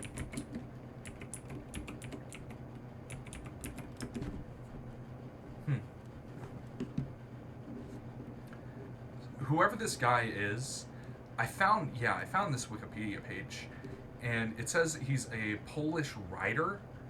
I think this might be him, and it says he died in 2016. I think that this possibly might be him, just because whoever is running this page is very clearly like an actual writer. Like, you can just read the wording of some of the shit through here, read all this shit, and it's like very clear whoever this is very articulate, very smart, very much film guy, you know? I don't know if this is him, because to be frank, this guy sounds like, I'm picturing whoever's writing this, I'm picturing like a at most 40s man, and for this to be a 75-year-old would be fucking crazy. Especially when it's like, oh yeah, he played Vice City and was fucking watching Drive. like I don't picture a fucking 75-year-old doing this. Could be though. Respawn. 404. Huh. Fashion. 404. Jurassic. 404. Depeche. Depeche Mode? The fucking... Okay. If. IF's internal field separator. IFS. Internal field separator. Suppose you want to pass each occurrence of a certain file type in a directory hierarchy as an argument. You need not only the base name of the file, but also its path. Therefore, you decide you want to use find1 instead of just plain old ls1wr, whatever. Fair enough, and for what you considered at the time to be simplicity over unnecessary cluttering, you decide you don't want to use find1 something exact, but rather your favorite shell's loop control capabilities. So you agreed on writing something like whatever this is. Anyway, if the above is used as a variable, such as in the following, for blank is in blank, for I in something, said, blah, blah, blah, done, or something, oh, didn't mean to scroll that far. Yeah, you don't need an extra white space quoting for this to be accomplished, it simply does not work as intended. Why? Because bash loop control statement constructions use all kinds of white space as delimiters, including blank, so a space. So if you feed a list to the shell's for, it will take both the space and the tab characters as separator tokens, e.g., $, hashtag, quote 1 space 2 space 3. So having a set of expressions like this equal one list 1 2 3 is for I in list, do echo something I done will produce the expected result, that is 1 2 3. Say we want our list to only have 2 actual arguments, one of them containing a space character, like in the following. I in 1 / blank 2 3 do echo done. This will print out, again, a straightforward result, that is 1 2 3. Now, if the above list is embedded in a variable, this suddenly becomes exponentially obscure. List 1 2 3 for I in list do echo blank something something, producing this output 1 / 2 3. More than just a bit weird, I'd say. Thing is, Bash has a special internal environment variable, fuck, that handles exactly this behavior. One shouldn't really be surprised in any way due to Bash's notoriety on having over-complex internals. We live in a modern world. He said that phrase a few times now. The variable in question is IFS. It determines if the token... fuck. I'm like actually tweaking and stuttering and shit. I feel like a goober. It defines the token or set of tokens used when splitting fields. Pretty neat by now, ain't it? By default, it's defined as set something something something something. Okay, so far so good at last. This means that all we have to do is temporarily set this IFS to something else, which doesn't contain the space character. Typing nervously, something something something something. Notice that hard quoting escaping these space characters is not needed anymore. That's it for tonight. Go listen to some Depeche Mode, because you best believe that's what I'm doing at this moment. May 31st, 2013. Cool. Eastern Promises. David Cronenberg's Eastern Promises is one of, if not the best depictions of international organized crime scenes, in his own visceral and brightly lit artistic expression. Having simply the best contemporary actors that one could possibly gather together and make a picture, Naomi Watts, Vincent Cassel, and Viggo Mortensen, what could possibly have the slightest flaw? After all, as I often like to put it, it's all in the details. The little twitches, gestures that denote infallible genuineness in all the mixed cultural aspects, those subtle signs that almost subconsciously connect and bound together the elements of style. The sheer and ruthless lines of dialogue that are spit in the face of characters involved in the most unexpected interactions, from trivial talk to family table conversations, add up to the film's state of permanent shock that constantly keeps the audience in a state of terror that builds up gradually, as matters are revealed to the viewer. There are spoken horrific revelations and there are displayed events, both having a common feature. They are intrinsically filled with angst and dread, and they are both honest and graphic. The specifically exotic East European accents are so well blended in each English phrase spoken that the movie extrudes a micro-universe so genuine that makes the audience completely immersed in the events depicted, making it hard not to believe that any of the facts presented could also happen in any major West European city out there in the public light, underground, but not in the slightest bit hidden from the casual passerby. And that's what makes and that's what truly makes the whole film scarier than almost any other artistic portrayal of organized crime. The whole insane, merciless world of professional criminals that perfected their living in harmony with the perks and habits of modern society is what ultimately induces the horrifying thought that in the end no one is safe from the potentially evil nature of the environing society one lives in every day. Consider, for example, Viggo Mortensen's natural ability to dwell so deep in the characters he portrays that it couldn't be possible to draw any line, no matter how thin, separating the two dramatic entities. His preparation for the role is done with much more than precise professionalism, being more than comparable to the complete loss of personal identity found in some of the most prolific character actors out there, take John Hawkes or Harry Dean Stanton. Even the perfectly accurate depiction of blood in its abundant on screen presence is marked with a masterful touch and physiological precision. The blood resulting from an internal bleeding is thick and darkened, while the one from an arterial wound is lightly colored. From France, old as fuck, Kirill. I'm gonna Google that. That's a fun quote.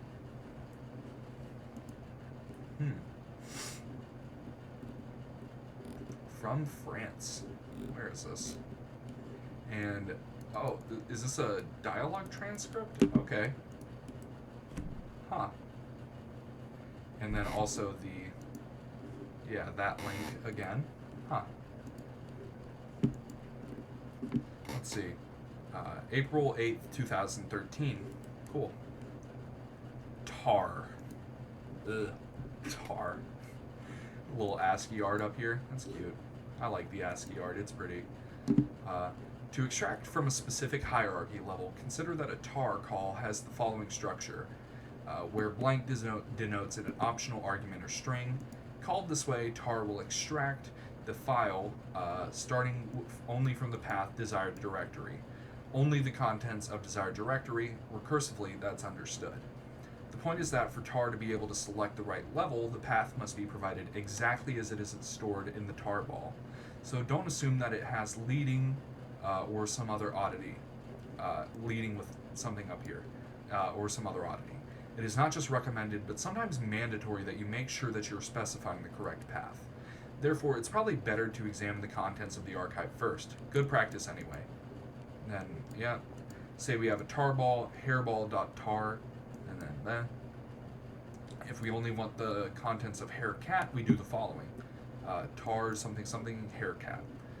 Note the use of the relative path as an argument, which matches the one listed by tar tf.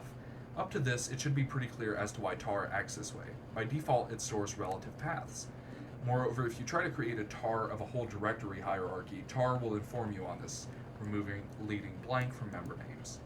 So if tar tf says the tar members have a leading, then place it on the extraction argument also.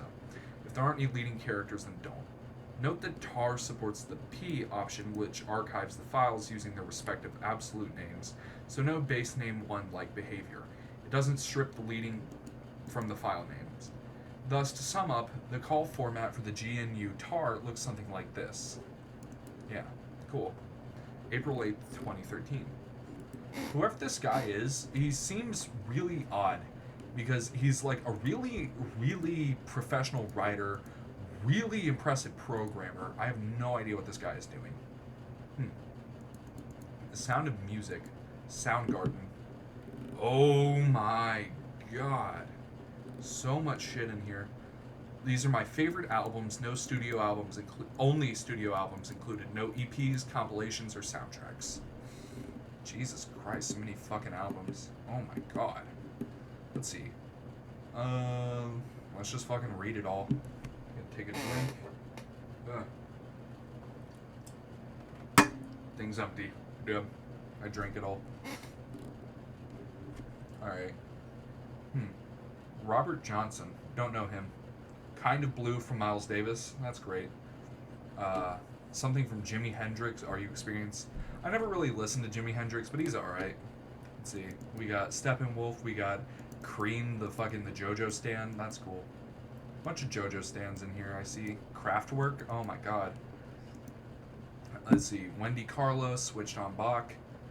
Blue Cheer. Cream. Disraeli Gears. That's a weird name. Steppenwolf from Steppenwolf. By Steppenwolf. That's funny. Isaac Hayes, Creedence Clearwater, fucking them. Paranoid from Black Sabbath, L.A. Woman from The Doors, Zeit from Tangerine Dream, Metal from Pink Floyd. Tubular Bells, that's a Part 7 stand from Mike Oldfield. That's a Part 7 character. Autobahn from Kraftwerk, Part 5 stand. Station to Station from David Bowie. In Search of the Ancient Gods from Absolute Elsewhere. Unknown Pleasures from Joy Division. Fire of Love from The Gun Club. Nebraska from Bruce Springsteen. Noir et Blanc from Zazu BKCI. I don't fucking know. Power, Corruption, and Lies from New Order. Black Celebration from Depeche Mode. The Trinity Session from Cowboy Junkies. Take a Look Around from Masta Ace. Possessed from Balanescu Quartet. Sleep's Holy Mountain from Sleep. The Chronic from Dr. Dre. That is a good album. Black Sunday from Cypress Hill. The Breeders' Last Splash. The Downward Spiral from Nine Inch Nails. This guy's taste, like, changed rapidly. He's listening to, like, classical shit and, you know, fucking Miles Davis. And then he gets down and he's like, yeah, I'm listening to fucking The Chronic and Nine Inch Nails. Insane. Liquid Swords from GZA. Never listened to him, but want to. Otto from Fluke. Philosophem from Burzum. Introducing from DJ Shadow. Homework from Daft Punk. Fat of the Land from The Prodigy. Come My Fanatics from Electric Wizard. Blah. Good Morning Spider from Sparkle Horse. Herb Styled from Nargaroth. I Ought to Give You a Shot in the Head from Chivalry. For Making Me Live in This Dump. Bus Woods from Acid King. Okay. New Mike Order Task Force. Wreckage from Overseer. Machine Says Yes from FC Kahuna. Conference of the Birds from Annie Mall from Annie. Destroy Rock and Roll from Milo. Beatbox from Glass Candy. 2 from Desire. LeMaze from Geneva Jacuzzi. And then We Must Become the Pitiless Censors of Ourselves from John Mouse. Total from Sebastian. Kill for Love from Chromatics. And Outrun from Kavinsky. The selection above is based on their consistency as a whole, plus a certain personal feel in the cultural space they span by being influential. Just to make this more interesting, the list is constrained to only one entry per band. Yet also, it's chronologically sorted, April 9th, 2013. Interesting taste this guy has. Interesting taste. It's not horrible. It's just like, it's kind of an odd taste. Also, I like how you can tell whoever this guy is, he was like born around somewhere in here, because he has like no modern shit at all, and that's very funny. I like how he called it Soundgarden and then proceeded to not put a single fucking album from Soundgarden. That's funny. Tiff 12, what are you? Whoa, this is a big one. Altair How to Scene WG from Jan Zalowski. Let's try googling his name with the accents. Maybe that'll bring up something. Oh.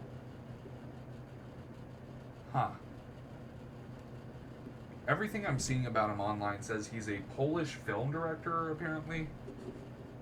Polish literary figure. Not that one. This one had Wi-Fi. Yeah, show results with Jan. Jan Zalowski. Is this him?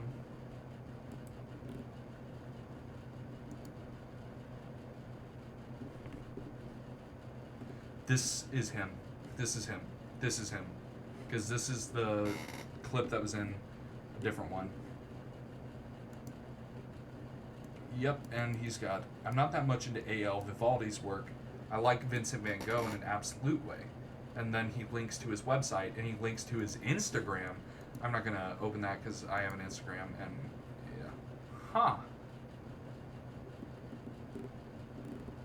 Son of a bitch. He is a real guy and not just a weird guy. I'm going to follow him. He put in a lot of fucking work to make all that crazy shit happen. What the fuck? He posted in 2020 from somewhere in France. Who is this guy? Personal blog.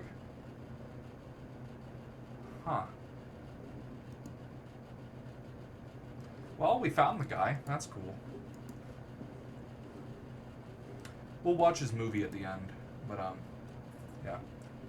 I'm so glad I found the guy and that like all of this is just bullshit, you know? Oh my god, this freaked the fuck out of me. This document is purely informative. Please refer to the official festival schedule for additional and up-to-date info. Distribution of this memo is unlimited. Abstract. So you want to attend this year's TIFF 12, but you don't want to get completely lost in a sea of screenings and whatnot. You want to save time and money, which reducing potential whatever. What is TIFF 12? It is a Toronto International Film Festival. Okay. But don't want to get completely lost in a sea of screenings and whatnot. Want to save time and money while reducing potential insanity loss. Now you better check out the 2013 Layman's Guide to Transylvania International Film Festival. Oh, Transylvania, not Toronto. Okay. Oh. Friday, May 31st, they got a bunch of films going on. And I'm not going to read all the shit in these ones, I can't lie. It looks like all of these are just different films they're airing. Yeah. And then a little bit of programming stuff. This is the end. Ooh. All country assignments are ISO 3166 Alpha 2 codes. Very cool. Very cool, Yan. System D. Whoa. Oh, okay, it's in fucking Romanian. Let's see. Let's see what Google did do it. Oh, God. I'm assuming this translation is going to be inaccurate. I mean, it's fucking Google Translate, but beefed up, so it probably is. System D is a platform for the management of Linux services which aims to replacing the classic daemon init. The historian system init. Let's see, System D. Where does this page go?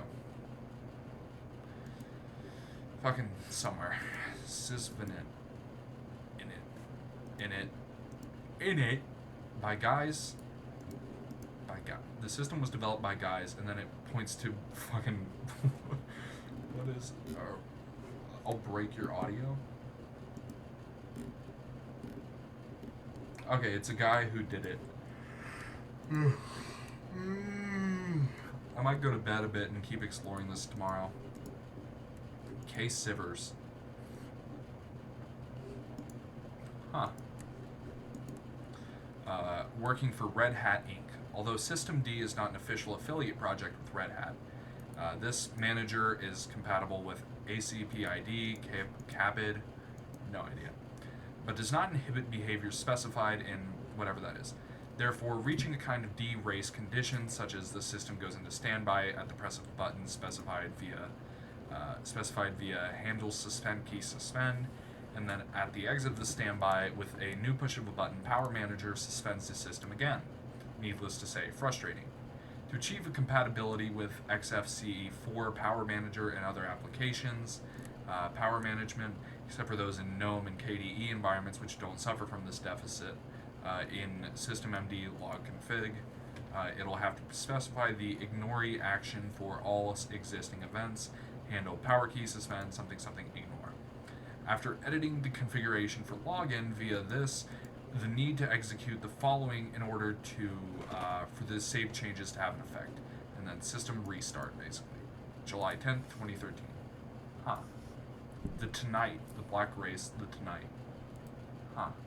Oh god, is he fucking racist? Oh no. I don't. Yeah, they all said black celebration. I don't know why this one says. Oh. Am I tweaking or was that not different just now?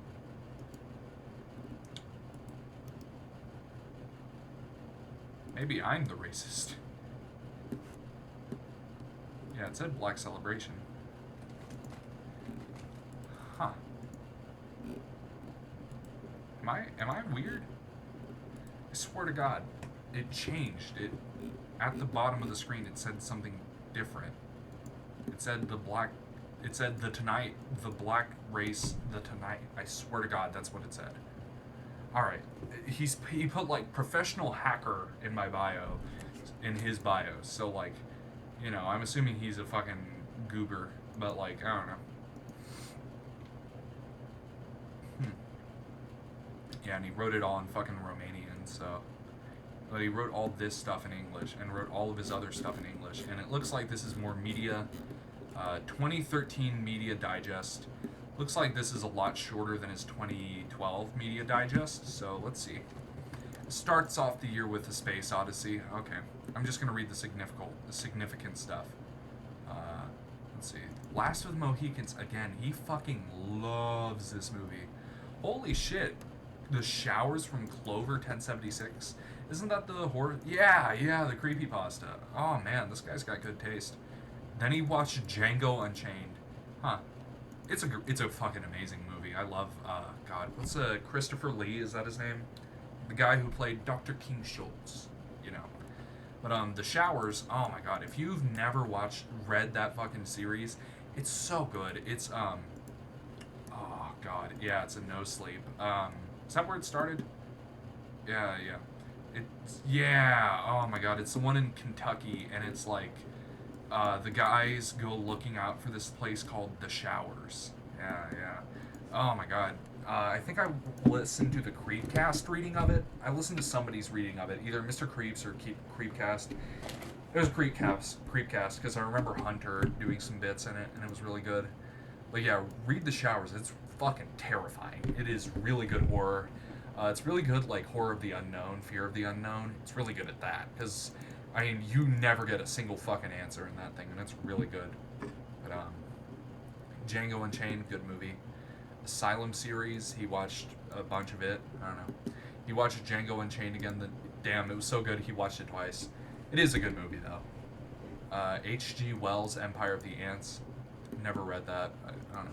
Damn, he watched it a third fucking day in a row. Jesus Christ, this guy's... Like, it is a great movie. I get it. I probably would have done that shit, too. Let's see. He watched Tarkovsky's Canon from Solinsky. Okay. He watched Kill Bill again. Fair enough. It's a good movie. I'm just gonna keep scrolling until I see something. He watched Pulp Fiction again. Good for him. And it seems like he's kind of just going over the stuff from his previous year again. Life of Pi. I watched that movie when I was a fucking young child, and that shit is like stuck in my brain because of it. You watch Argo? I didn't really fuck with it, but it was okay. Citadel, like in Rick and Morty, Les Miserables, it's okay. I feel like it gets a bit too much credit. Let's see.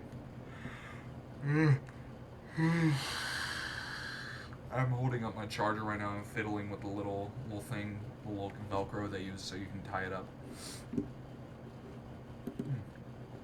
Doesn't look like they really have anything. Ooh, Pen Pal from Thousand. Oh my fucking God. He's getting into horror stuff. This guy has really good taste. Pen Pal, I haven't finished it. I read part 1, fucking loved it. Loved the ending of like the note under the kid's bed. That was a fucking creepy starter. I really want to finish it. I think I'll probably do that when I finish this video, actually, is go watch it and then go to bed. Go to bed and then watch it tomorrow, if I'm being real, but... You watch Pulp Fiction again. God damn it, quit that. Quit watching that shit. Go watch more new stuff. You wouldn't have to watch 50 movies a day if you weren't rewatching the same 5 movies over and over again. Let's see. Anything cool? The Bourne Identity. That's funny. He's watching Bourne. Jason Bourne. The Bourne Supremacy. That's crazy. All that jazz. That's great.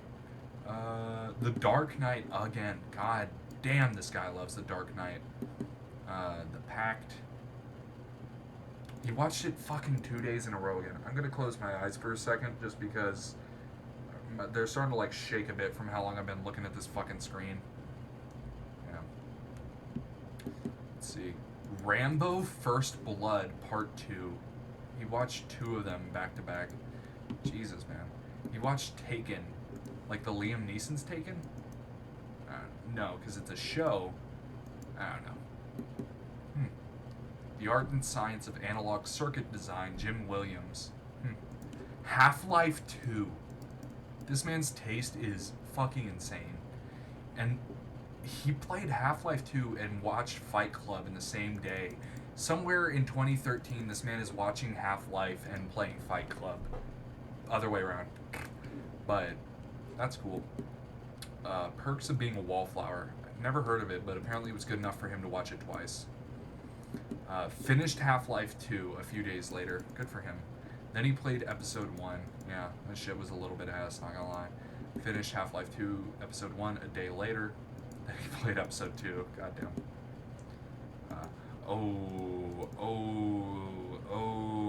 Lolita. Ugh. I read that shit and it was fucking life destroying. It was terrifying. I don't get the people who like use that word for like, oh, this is my cute aesthetic is gonna be named after a poor fucking Russian girl who kills herself because of the horrific life that women went through back then. That was an insane fucking book, by the way. But fucking awful book, if I'm being honest. Like, it was beautifully written, but it was just so fucking sickening that, like, if you haven't read that book, don't. It is. You're not going to gain any new moral, but you'll gain a little bit of a perspective about how horrific things were. But it's just like, oh my god, it's so sickening that, like, the perspective truly isn't worth it. I mean, I say that, but, like, I will never forget some of the shit that happened in that book. It is fucking nightmarish. And I don't know what the 97 version is. It might be a movie adaptation. Adapting that into a movie seems a little weird, because you can't have the cultural context of how horrible the shit that happened was. You can't have any of that. So, I don't know how I feel about adapting it, to be honest, but whatever. He watched he read 1984, assumably the original version, 1949, yeah. Let's see. Ocean's 12, that's funny. And then The Pianist. Penis. Hey, Peter. Let's see. Half-Life 2, Raising the Bar again. And then God. And then he played Portal. That's crazy. This guy's taste is fucking insane. Portal directly into Smack My Bitch Up is fucking insane. Half-Life 2. Oh my god. Let's see. Sodomites? What the fuck is that about? This guy knows a lot of languages, by the way. I'm seeing shit in here that's in French. I'm seeing shit, like, in here later on that's Spanish. I mean, it's fucking crazy. This guy can speak, like, 8 trillion goddamn languages. Actually, average European moment. God damn. Then he watched X-Files, and everything went downhill from there. Then he watched Jurassic Park, 93. Then The Dark Knight again. It's funny. Huh. Then Fight Club. Good movie. Then he watched Fight Club again. Yeah. And then The Social Network. Insane shit, man, not gonna lie. Reservoir Dogs. Let's see. Bug. That's a great name for a movie. Bug. The Ring. Yeah. It's Sadako. Or Sato. I don't know. Sadako, isn't she the version, specifically the woman in the Japanese version? I don't know. Fuck if I know. I haven't even seen the movie since I was like a fucking young kid, but whatever. Silent Hill again. Good game. Slender. It's crazy. This guy's really into horror stuff, I'm noticing, because he's got like fucking 2011 No Sleep horror, and then he's got like Silent Hill. It's awesome. Let's see. Close Encounters of the Third Kind. Isn't that the fucking Star Trek episode?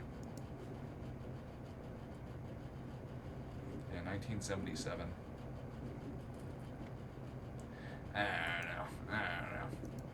Thief, like the video game. Don't really see anything else I recognize. Eastern Promises, that was one he mentioned earlier. Game of Thrones. History of Violence, level 7. Nuclear War Surviving Skills. And then The Day After. That's crazy. Alien again. DPRK Land of Whispers. Fucking North Korea? Okay. And then he watched Friday the 13th and The Matrix and GTA San Andreas. Jesus Christ, this man's shit is crazy. Got some Spanish movie, Secrets in Their Eyes. Then Goodfellas. Don't know. I never watched Goodfellas. I don't know. Let's see. Sleeping Beauty. Blow. Me and the wife. I don't know. Sopranos. Then he watched it. Sopranos, then South Park, and then Hannibal is fucking wacky. And then Scarface.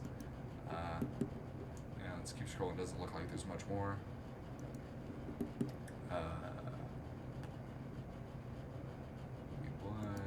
Rosemary's Baby. Never watched it. Heard it's good. Never watched it. Finished GTA San Andreas. Oh my god. Night of the Living Dead immediately after finishing it. That's wild. Huh, this guy has weird taste in media, man. Predator 1 and 2. I just thought of that fucking tweet that's like, put me in the ground with a bunch of soldiers and I'm gonna make and I'm gonna be a real predator, or whatever that fucking tweet was. I can't. That tweet made me fucking cry laughing. It was something to that effect of like, drop me insert place and I'll be a real, and I'll show him what a real predator looks like. It was fucking crazy.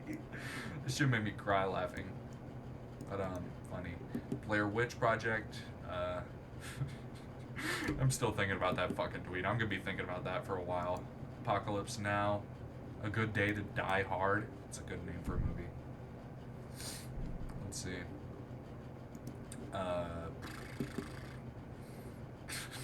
Fucking tweet. Apocalypse Now again.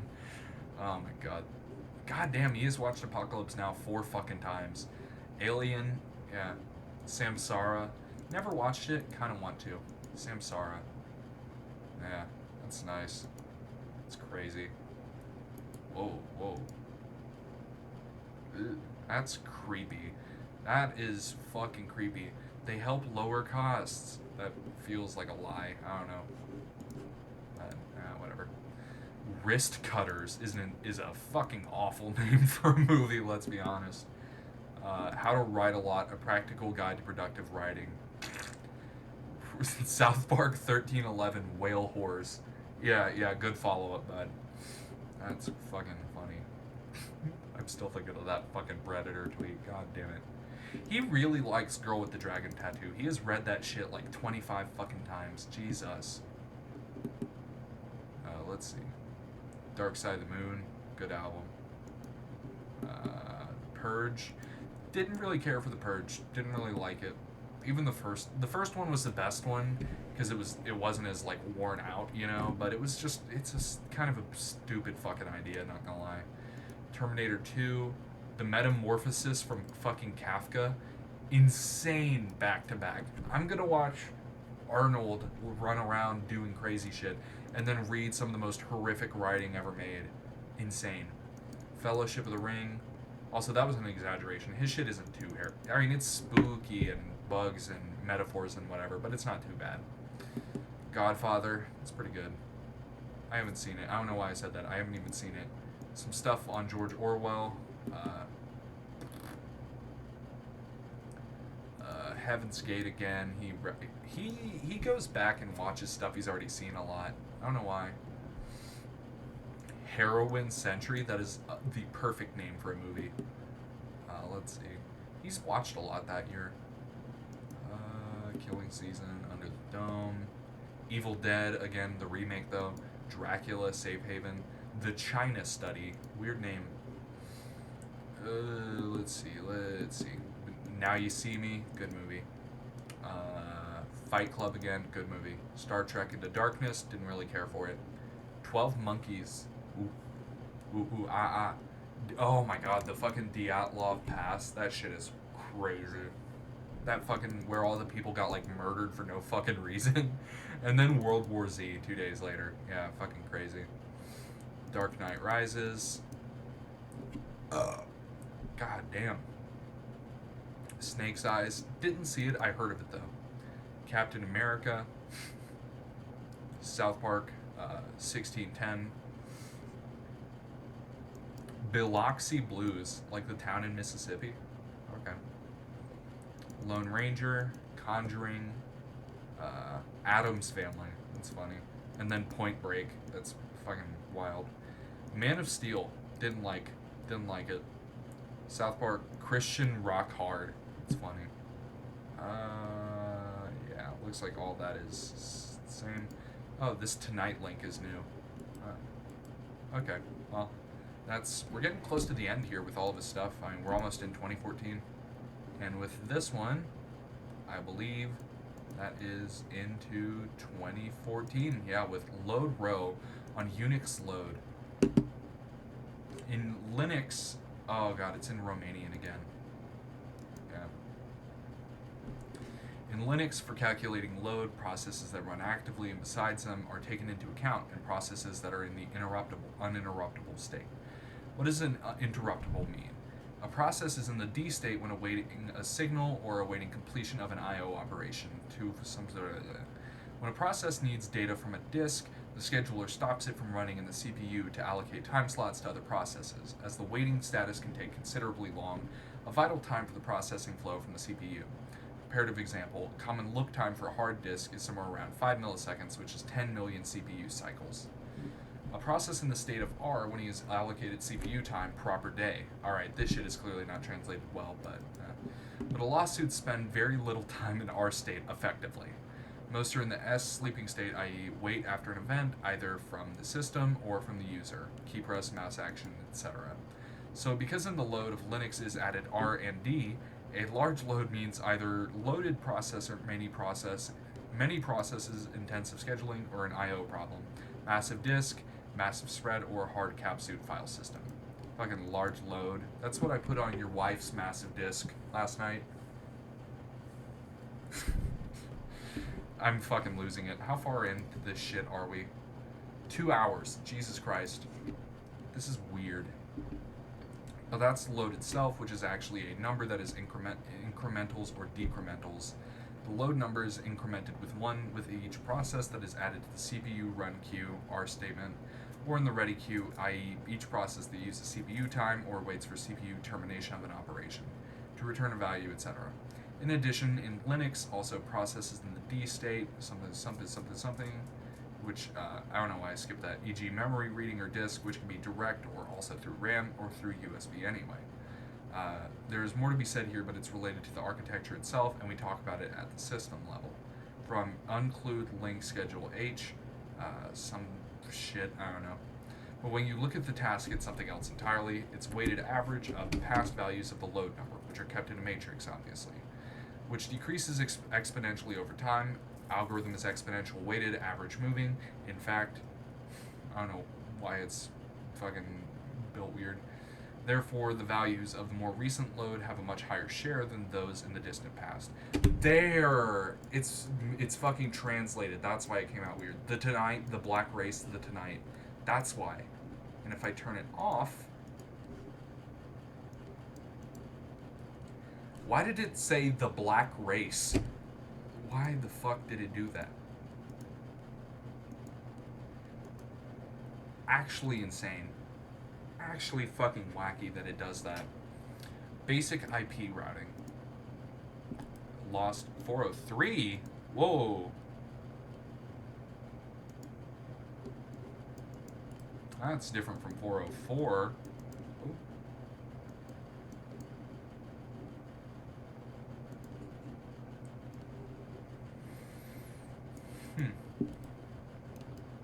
Yeah.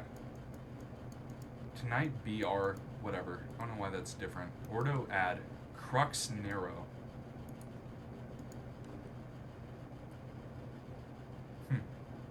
From type moon. Nero Claudius. Huh. 403 restricted area. Whoa. The first rule of this page is that you do not talk about this page. Yeah, we can tell you like Fight Club, buddy. You watched it 8 fucking times. Alright, let's see. Tonight. It's the same one. Yeah, growltonight.html. So it takes you to the same page. Is there anything unique in here, though? This is an interesting page. Up. Yeah, and it just takes you back to the home. Okay. Huh. Really weird, though. The client is always wrong. Basic IP routing. Oh my god. So many words, man. On the fly, binary upgrading is possible without losing any incoming requests and no service downtime. In order to upgrade the server binary on the fly, the new exec file should be put in place of the old binary first. New binary is installed in its place. And some stuff there. Version check of old and new. We remotely check the running version that is listening on the machine. We enabled server tokens directive on purpose. The process basically consists of 3 steps as follows. Send a USR2 signal upgrading exec file to currently running master process, old master process. The PID file of old master process is renamed, appending the old bin suffix, some old bin. New binary executed, new master process started. New master process spawns its own worker processes. Sends a winch signal, gracefully shut down worker processes to the old master process to phase the old instance out. Old master's worker processes will start to gracefully shut down. After a while, only new worker processes will be left alive, handling future incoming requests. 3. Get Nginx master process PID from PID file. Check PID of old master process. Next, USR2 signal, upgrading exec file will be sent to the master process. Signal the old master process to start a new master process using updated binary. Renames first PID file to new file, appending old bin, and then adds old bin suffix. Then spans a new instance of a master process by running a new executable file. The file that we just overridden in place starts new worker processes. After that, all worker processes, old and new, continue to accept requests. If winch signal is sent to the first master process, yeah, same thing again. Did he just copy and paste this? I don't think he did. It's worded a little differently, but it's the same thing. When using the RTSIG real-time signal connection processing method on Linux, new processes may not accept connections even after the old master process was sent the winch signal. If that is the case, the USR1 signal reopening log file should be sent to the new master process continuously, until the new processes start to accept connections. After some time, only the new worker processes will process requests. Also notice that the old master process doesn't close its listen sockets, and it can be managed to start its own worker processes again if needed, in case the upgrade isn't successful or the new binary file doesn't perform as desired for some reason. Gracefully shut down old. If the new master process successfully exits, then the old process discards old bin suffix from file name with PID. Therefore, if the upgrade was successful, old master process can be sent the quit signal so that only new will stay. Gracefully exit old master process, kill, quit, yeah, whatever. Appendix building. With my finger on the trigger, I run /configure. Jesus. Magic stuff happening in the meantime. Here's me replacing Nginx and then doing that. And he puts a link to Nginx down here. Yeah. February 5th, 2014. Yeah. Huh. Then Facebook Tech 101 and FB Tech Row. And that's it. That's the last one on this page. Very cool. Huh. So this was interesting, the Growl page. No idea what the Growl page was. No idea what that was about, to be honest. I've already looked through here a bit. This was the first one I looked through, just because this looked like most of it was actual files you could either download or listen to. But I don't know. When I thought this was an ARG, but it turns out it appears to just be. Oh my god, I had to stretch a bit. My ass hurts like hell. I've been sitting in this fucking chair for like 3 hours. But yeah, this is an interesting guy. Let's see what time the recording is at. About 2 hours 15. Okay. So I'll keep looking, but I guess we can close the .growl. We found everything that can be found there. Let's look at Paris by Night. I want to see what this is. 12 years ago. Ooh.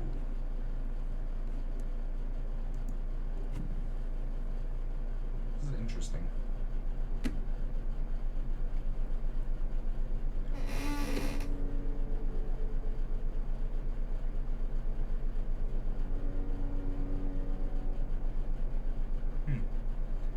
Blood cells, I believe. Fuck if I know.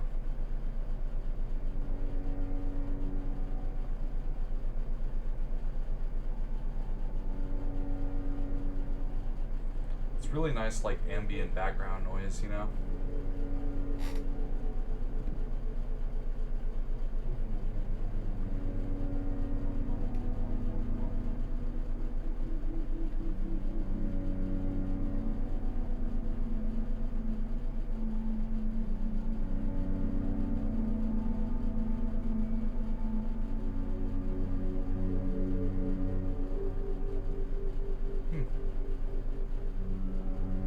Sunrise thing. not. It's mirrored. Huh. Looks like a little Ant-Man, little fucking bug. I'm gonna take this time to get another drink out. I'm thirsty as a motherfucker. Coke Zero, shout out. This is interesting.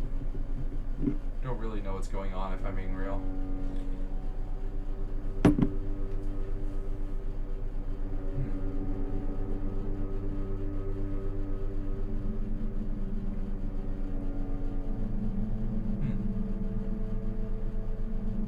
He's pouring food coloring into some sort of liquid, I believe. I don't fuck if I know, but it's the flipped video imaging is really weird, fucking with me.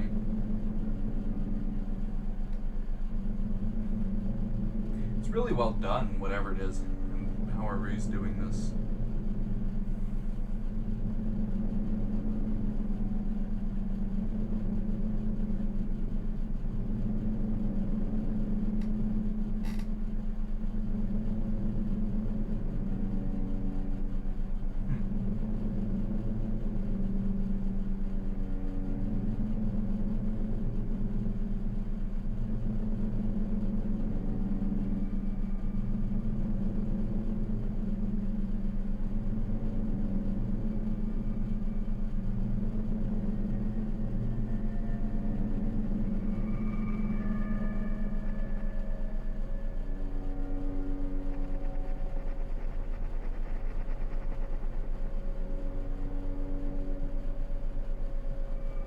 That's cool.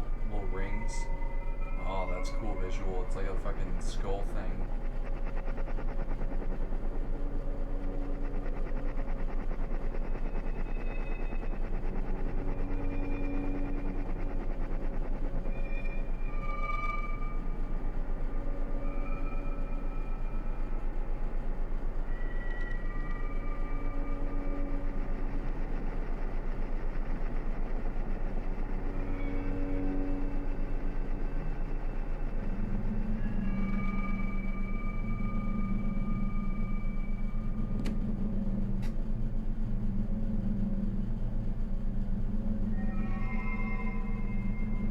Sorry for being quiet. I'm just trying to like make sense of what I'm watching. It's a bit loud. I'm gonna.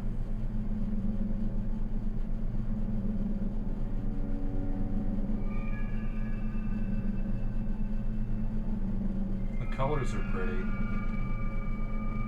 Ooh. I like the dark green. That's cool. Ooh, blue. I like how as soon as I say I like that color, it changes color. It's funny. I don't like the bright whites. My eyes are kind of fucked up right now, not gonna lie. My poor fucking eyes are gonna be gone after tonight.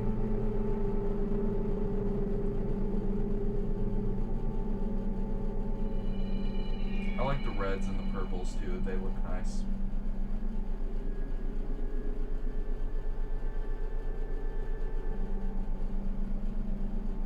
Oh. Okay.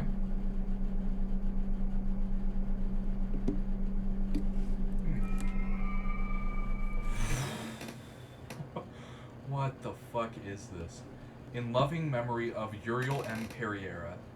Pereira? Yeah. 1982 to 2012. Damn, died young, 30. Would have been 43. Written, directed, edited by Jan Zalowski. Cinematography by him. Music from Tangerine Dream. Titles by Alan Smithy. Special thanks to Nick Palumbo, the city and people of Turin. Special thank you to Maya Deren, Lenny Riefenstahl, Andrei Tarkovsky, Kenneth Anger, Donald Camel, Douglas Trumbull, E. Elias Merhige. It's filmed on Sony, lenses by Zeiss and Meopta. From Meopta and Sony, no computers were harmed on the set of this picture. PG-13, parents strongly cautioned. Copyright and MMXII. Just say 2012, man. Or is that? Yeah, 2012. I couldn't tell. 2012, Altair, Hottescene, All rights reserved.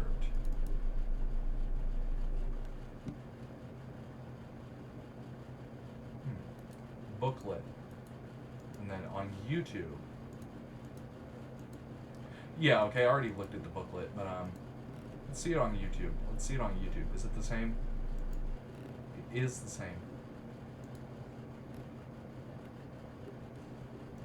Let's look on his YouTube channel, see if there's anything unique. Alright, that's the only thing on it. I'll sub.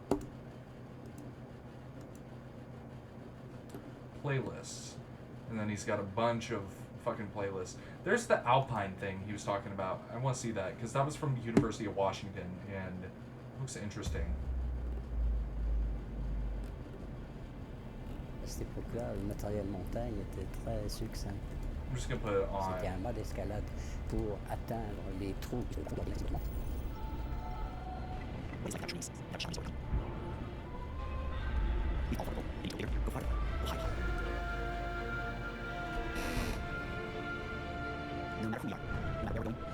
Okay, it seems to be a bunch of fucking goober shit, I don't know. Pictures. Musics. Golden Waters. What the fuck is this man on about? What links does he have? catv.org. What is this?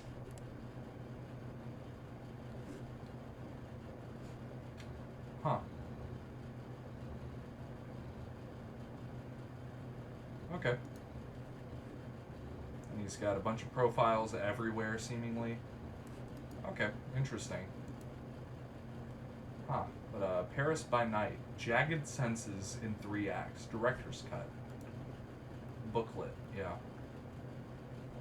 Nebulous Dawn by Tangerine Dream. It's a nice name. Tangerine Dream.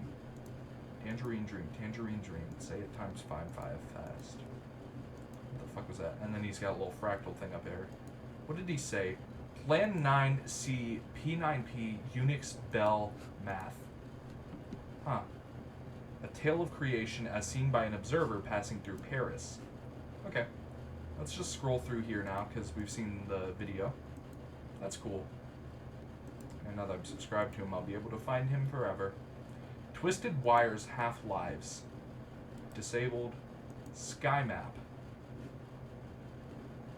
What the fuck? Looking East After Sunset, 9 p.m., October 31st, 2012.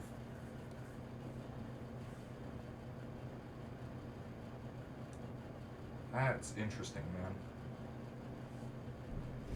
I wonder where this is a sky map of. Huh. You could probably figure out, like, this guy's exact address from that sky map. Don't do that. That's not a good thing to do, but... yeah, it's paris.txt. Yeah, let's see this. Paris by Night, Jagged Senses in 3 acts, a moving picture by Jan Zalowski. 01, Anticipation of the Night, The Prelude. 02, Death in Paris, The Keep. 03, Inerrant Rays of the Sun, The Log. As opposed to what the description suggests, this work is not a categorical one. Maybe the presentation... I'm going to zoom it in. I'm going to zoom it in a bit. Yeah, 200% is good. Maybe the present embodiment was ultimately chosen due to some lack of production resources at the time this project began to see the neon light dawn. But however the reasons or forgotten conspiracies might have been, it really does call for some radical viewing expectations. The casual spectator might seem polarized when placed face-to-face to such a gem.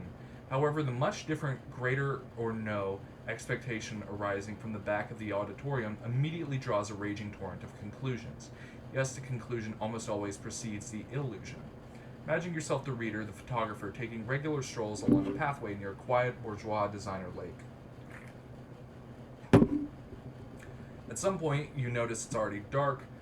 Noticing it's already dark, you decide to sit down on the nearby ground, sipping the placid air, emerging from the pleasantly moist surroundings. Suddenly, you feel an urge to look up. The zenithal cornered point always seemed to have a special calling of its own, always distracting you, always there in its singularity. Okay. You're now facing the skies, the awe overwhelms you. You look down to the neutral soil, then you raise your head again to the celestial gaze. The sky is purple. Is it an emerged illusion? Is it an induced perception? Induced by what and when? What sort of responses to such a case seem to call forth? This is the same as when discussing abstract art on its own, just like in the case of an illusion.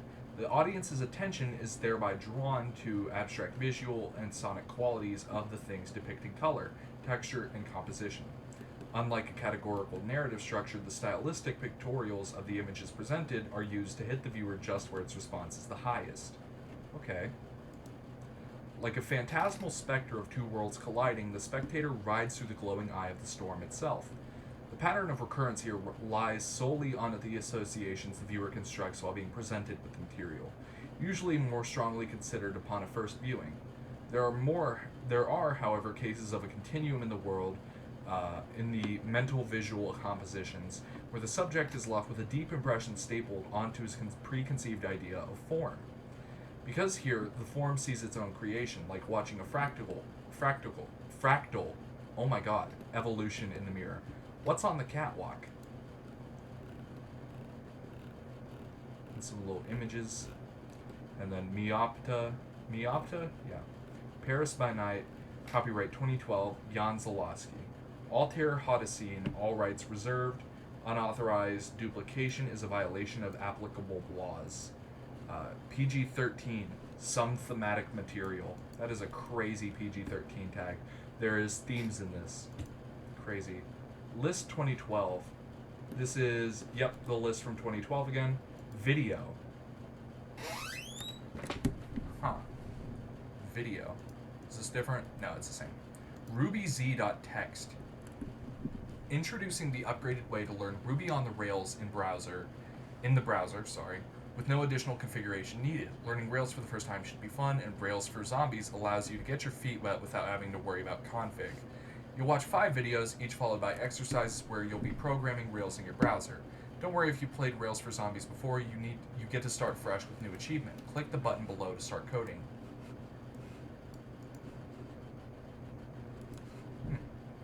ML.txt. Dr. Strangelove. Wait, what? ML. M1. Month 1, maybe, for his movies again? I don't know. Fuck if I know. Looks like it's just a list of movies again. Has 37, though, so I don't know. Donnie Darko. Crazy pick. Nightmare Before Christmas, Dawn of the Dead. Oh. Fucking Big Lebowski into Tron? Actual diabolical bullshit. Oh my god. Napoleon Dynamite. Pretty good. It's funny. Kill Bill 1 and 2. Clockwork Orange. Oh my god. Fahrenheit 451. And then he watched Tron. It's funny as all hell. Month 1 S1. Looks the same. No, it is different. Austin Powers Lost in Translation. It's funny.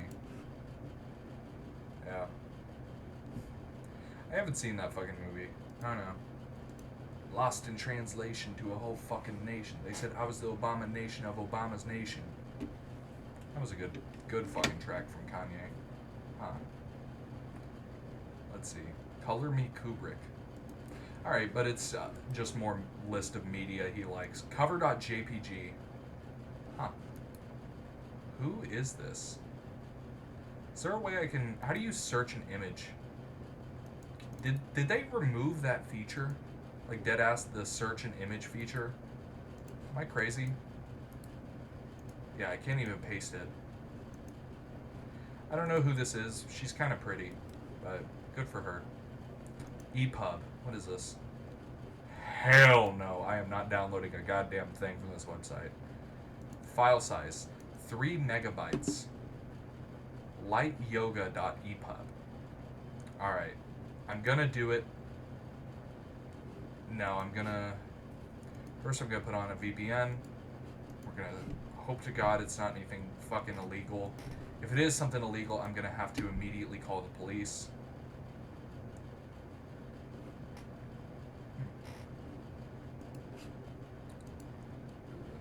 3.4 megabytes. Oh god.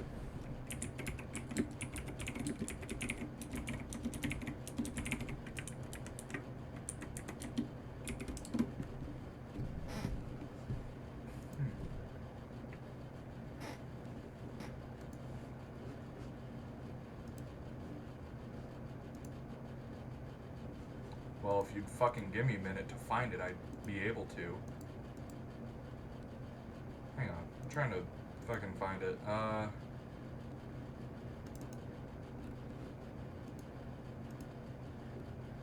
yeah. Light on the Yoga Sutras of Patanjali by BKS Iyengar. Holy shit, this is a full book. Okay. Dedication. Oh my god. Introduction. I express my gratitude. What is sadhana? Let's see, this Yoga Sadhana. Rhythmic three-tiered practice covering 8 aspects or petals of yoga. This is just a full book on yoga. Insane.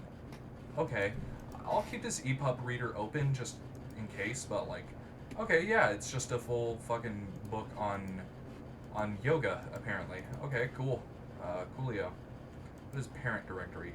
It just takes you back. Okay. This pub video. Oh, cool. Let's see, this one is from April 2015 is when he put in the fucking yoga book. Cool. Oh, he changed email addresses. He changed it to a uni.cx. Let's see. Variable. Oh, wait, the dates are different on all of these. The newest one, it looks like, is 2014, is the newest, like, folder creation. What is... It is 2007. 2.5K. And then faux... What is faux? No idea. And then that just takes you back. Paris. Disconnected. Number you had dialed has been disconnected. Yeah, it's the same thing. Okay. Lib. Oh my god, there's so many fucking things. Wait. Holy shit. Did I just find a fucking library of books? Oh. Oh, hell yeah. Oh, hell yeah. Free shit. Hell yeah, man. Oh my god. Then why the fuck is... Oh, House of Leaves. I've actually been meaning to read that. Please tell me there's not random Chinese text insertion. Oh, hell yeah.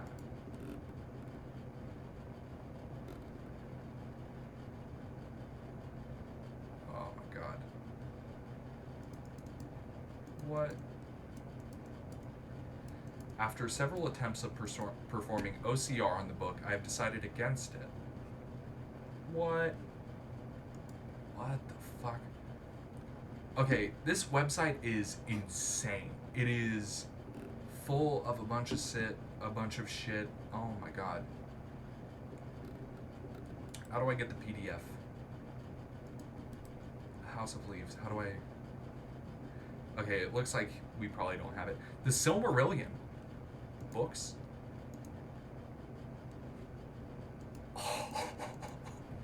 Holy shit, I just found an actual gold mine. All of this looks like shit I'd actually be into as well. Because I fucking love Cormac McCarthy. His work is fucking beautiful. House of Leaves, I've been meaning to read that book for a goddamn decade. Fucking, oh my god. Ayn Rand, I don't know I don't know anything about her really, but I don't know if her stuff is something I would like or not. Silmarillion, I tried to get a physical copy of it, and the one I found online was like $40, and I am not fucking paying that. William Gaddis. It's a familiar name. He wrote something I know. I don't know what.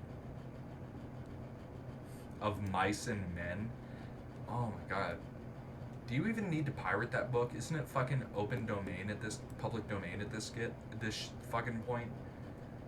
You can tell I'm tired because I'm fumbling through my words like a fucking nincompoop. Oh my god, what did he upload in 2008? He uploaded House of Leaves in 2008. Jesus Christ, this man is fucking ancient. I'm sorry, dude. Thank you for the free shit, though. Thank you for the free fucking PDF of Cormac McCarthy. Hell yeah. I'm glad I figured out where all this shit came from. Oh my god. I think I'm gonna bookmark the... Oh my god, free EPUB reader. Oh my god. So many free books. AP Style Guide? That is insane. Oh my god. Stone Cold. The Godfather series. No way. Is this just going to be the fucking script to the whole Godfather series? Or is it going to be like... It's a PDF, so what is this? No. It's... My father made an... There's a Godfather book? Okay. Is it... So is it just like a... Holy shit, I'll take it. I'll fucking take it. Hell yeah. Oh my god. The Sicilian? Oh man. Oh my god, dude. What the fuck? I'm just gonna scroll through all of this shit and just wonder. Richard Wagner. Okay. Henry David Thoreau. I've never read any Thoreau stuff. One of my friends made like a weird essay about it and asked everyone to look at it. And he was a really good writer, so, but it was like, you know? David Agler. The Art of a Data Center. No. The Godfather.pdf again is by Maria Puzo. Courtesy Shahid Riaz, Islamabad, Pakistan. So is this the guy who fucking is like seeded this shit online, or, because, I mean, that has to be what it is. Moby Dick. Moby Penis. Moby Huge. Yep, full PD. God damn! 861 fucking pages. Oh, okay. Long fucking book. Name of the Rose. I'm not gonna download any more EPUB files, but hell yeah, man. I am surprised I found this. What the fuck is that? The Rise and Fall of the Third Reich? Kind of weird that is one of 10 books you have. That's a cool painting.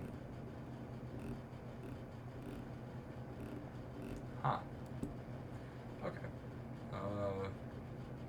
How to be straight A student.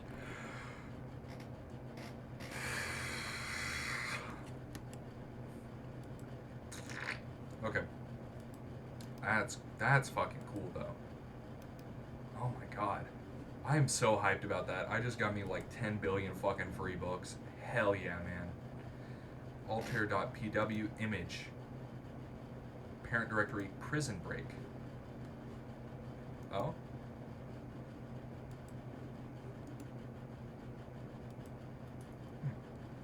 October 2013. Oh. Give all your leaves to the ghosts in the trees. Okay. Wait.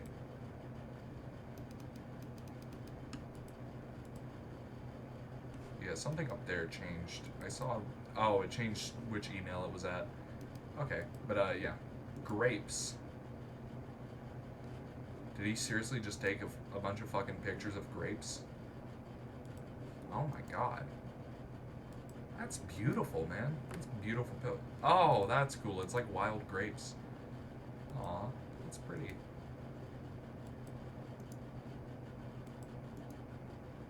I love blogs like this. I miss old web-style blogs like this, where at first you don't know if this is a fucking hitman who's gonna kill you for opening his website, and then it's just like cute pictures of grapes and dogs and pirated books. That's fucking awesome, man. October 2013. Damn, somebody ate this grape 12 years ago. This guy, probably, to be honest. That's pretty leave. Fucking Doge. That's funny. That one's been disconnected. I wonder if that one, if it's the same. Yeah, it is the same in every one. But fall. Oh, that's fucking beautiful. You can scroll through those if you want, but I'm kind of curious to keep going through here. Let's see, parent directory again. All of these are from 2014. Alpine again. PineRC.txt. Oh my god. Some more shit in programming. I don't care about programming, to be honest. Bash RC. More programming. RTorrent. Uh-oh. Alternative. I do care about torrenting files. I love stealing from media. I love stealing from companies. It's crazy. Doc. Oh my god.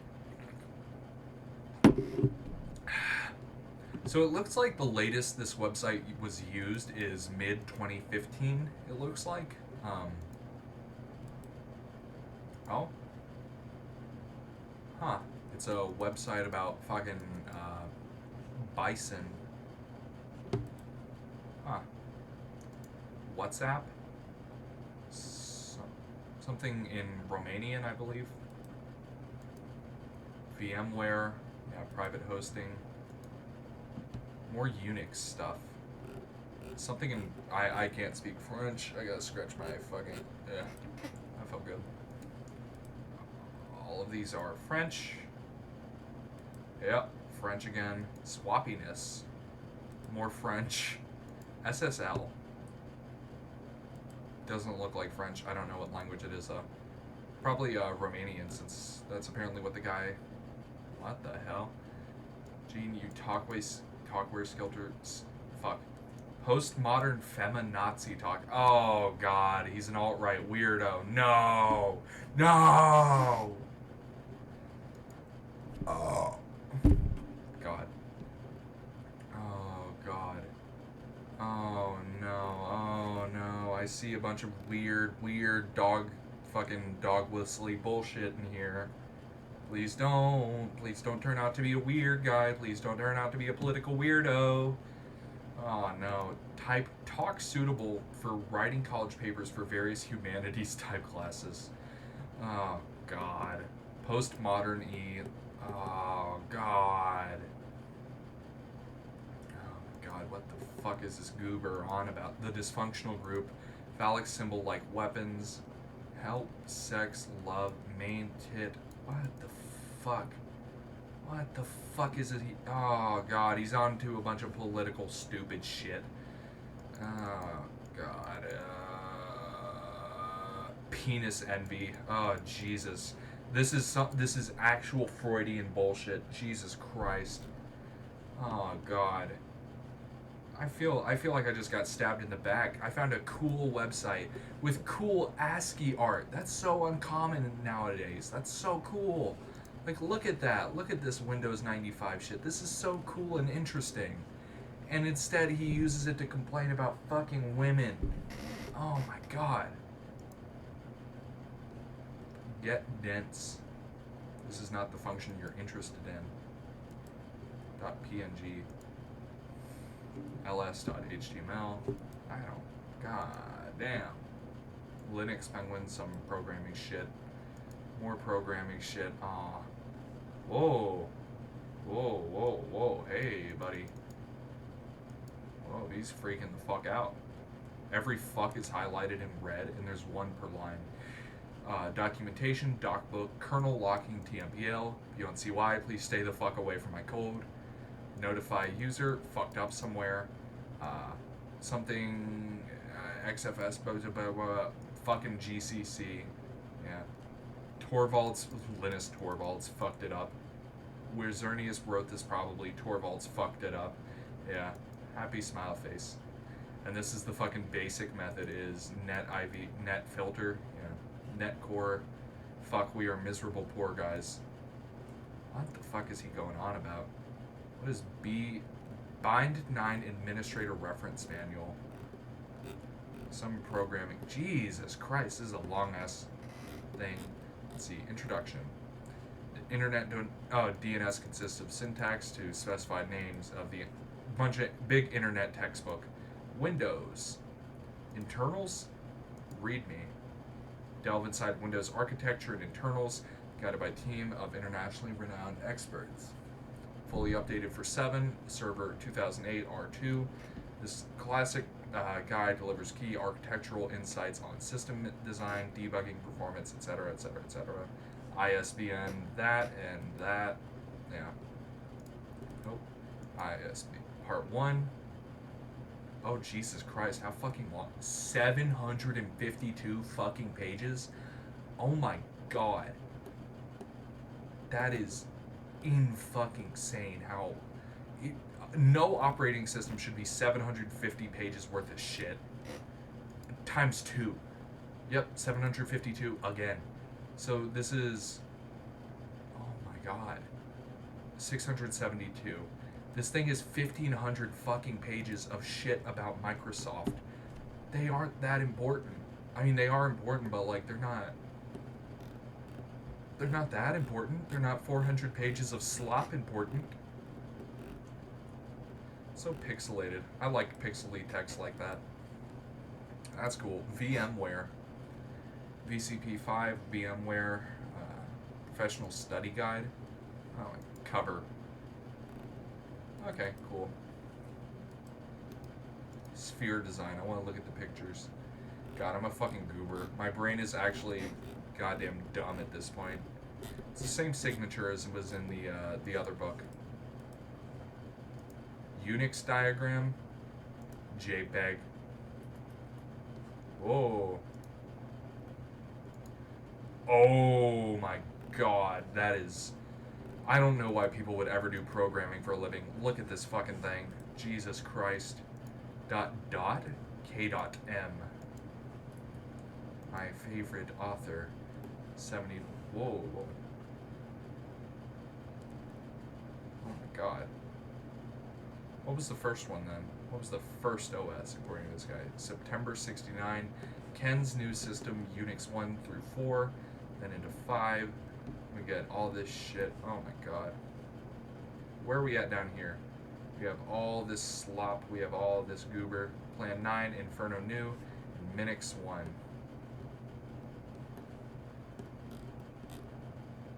Oh my god. Fucking insane the way programmers do shit. Very cool. Unix. Let's see. Linux interface. Oh my god, 1,500. If you ever go to this man's website, there are like probably close to like 5,000 or 6,000 pages worth of shit to read. So much fucking reading. You could genuinely spend your whole lifetime going through this fucking guy's books. Oh my god. C programming language, Linux system programming. Oh my god. That's cool. Solaris? Like the fucking game? Oh. I'm an absolute goober. Red Hat. Networking. Oh my god, there's so much shit in here about programming.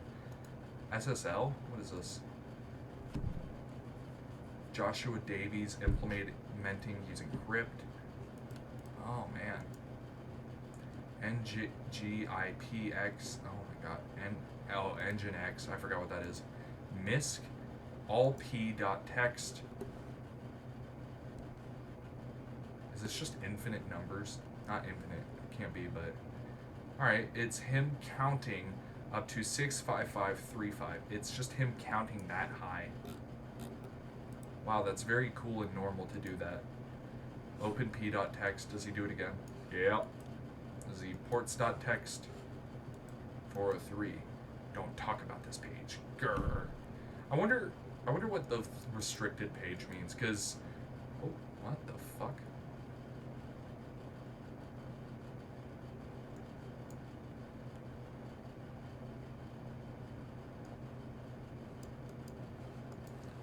You guys saw that too, right? Where I could, like, click?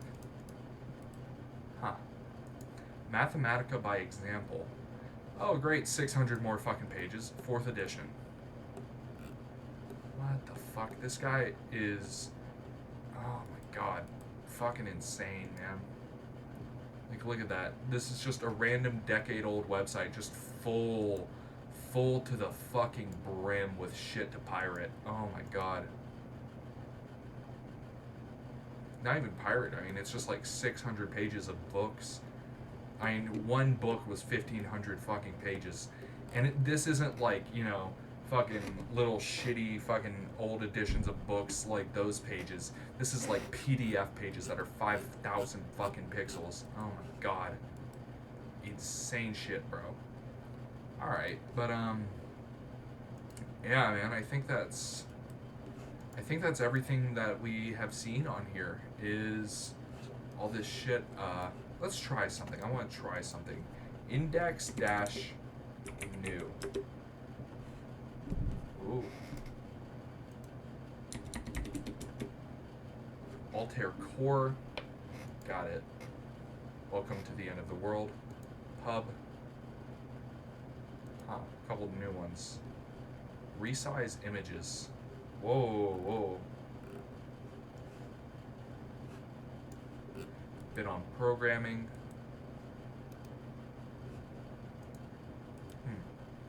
Bin. Oh my god, even more shit, man. Windows 10. No, I'm not downloading whatever the fuck that is. Pick PNG. Aw, little face man. Little face man. Oh, that's cute. Mask 150. That different? No. 10 PHT crack. No idea. Oh my god, there's so much shit going on. Scan. README. Outbound port scanner uses sharp tools, one and only SAK Netcat. Public domain, beware. Ooh. Bugs, none reported. This scan.bat. NC. I am not downloading a random ass exe file. That is the easiest way to get fucking kidnapped. No, that's the easiest way to get your system fucking just demolished. Sublime? I don't know. File size 7 megabytes. What the fuck do they have that is 70? Is that actually just a fucking cracked copy of Windows 10? That's funny. Audio. Parent directory.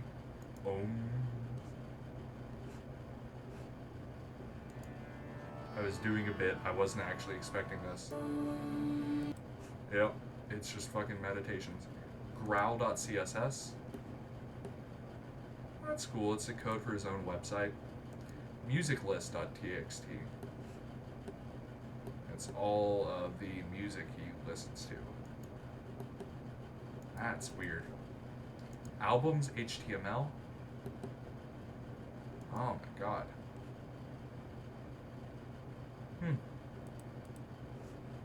That's cool. Al Gold. Isn't that the guy who ran for president in 2000? Jeppesen Handbook. 30 pages. Handbook approach for new chart. What the fuck, man?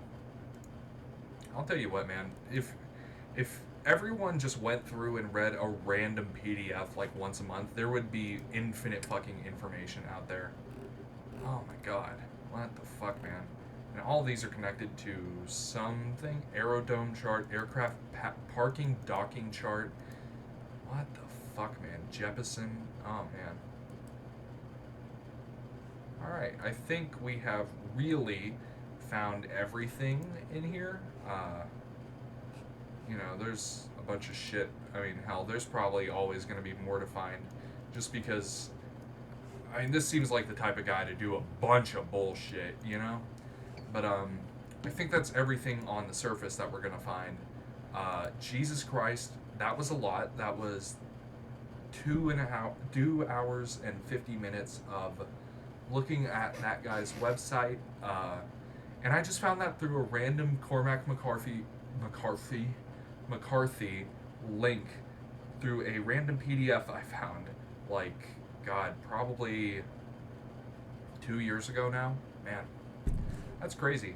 Shout out that guy though for hosting all that shit and hosting a free PDF for me. Thank you. Yeah, that is fucking crazy. I had no idea there was a website attached to that. I thought it was just a random ass fucking hosting for that one PDF. Does look like there are more books there though for me to read. I'm back on that page again behind the camera, but just looking at them. Oh man, Atlas Shrugged. That seems like another one I'm kind of interested in. I don't know. They have a PDF for it too, so I'll see if I can read that. Because Ayn Rand, I don't know anything about her, but I've seen some of her comic stuff. I've seen some comics with her writing, and it looks okay. So we'll see. But I don't know. I don't even know what she does, really, to be honest. I don't know what her big arguments are, what her big moral thing is, but we'll see. I don't know her writing, like, at all, if I'm being real. Let's see. I'm just scrolling through the PDF for it now. It is 900 fucking pages. Huh. Jesus. But, let's let's see, House of Leaves. I mean, there's a fucking billion. Just scrolling through the one PDF that's still available. I mean, it's 17 years old, man. Jesus. Yeah. But, oh, well, we'll see if I can find more pirated shit in here for me to steal from the government. But, yeah, man, that was really fun. Really different getting to look through weird shit like that. And to think that all started from me getting a book in the mail. It's crazy. But, yeah, it's getting pretty late. It's about 5 a.m. now. Bedtime for me. Night-night, everyone. Bye. Bye. Bye. Bye. That shit scared the fuck out of me, by the way. The first, like, hour that we were recording, I was genuinely, like, tweaking out. I was, like, looking over at my door, looking at my window. Oh, my God. That guy, really great ARG? I don't know. I think that was just a weirdly designed website. But, really great horror shit if that was part of the intention. I don't know, but it did scare the fuck out of me for a bit, so good shit, guy. Bye. Bye. Bye. Bye. Have a wonderful time.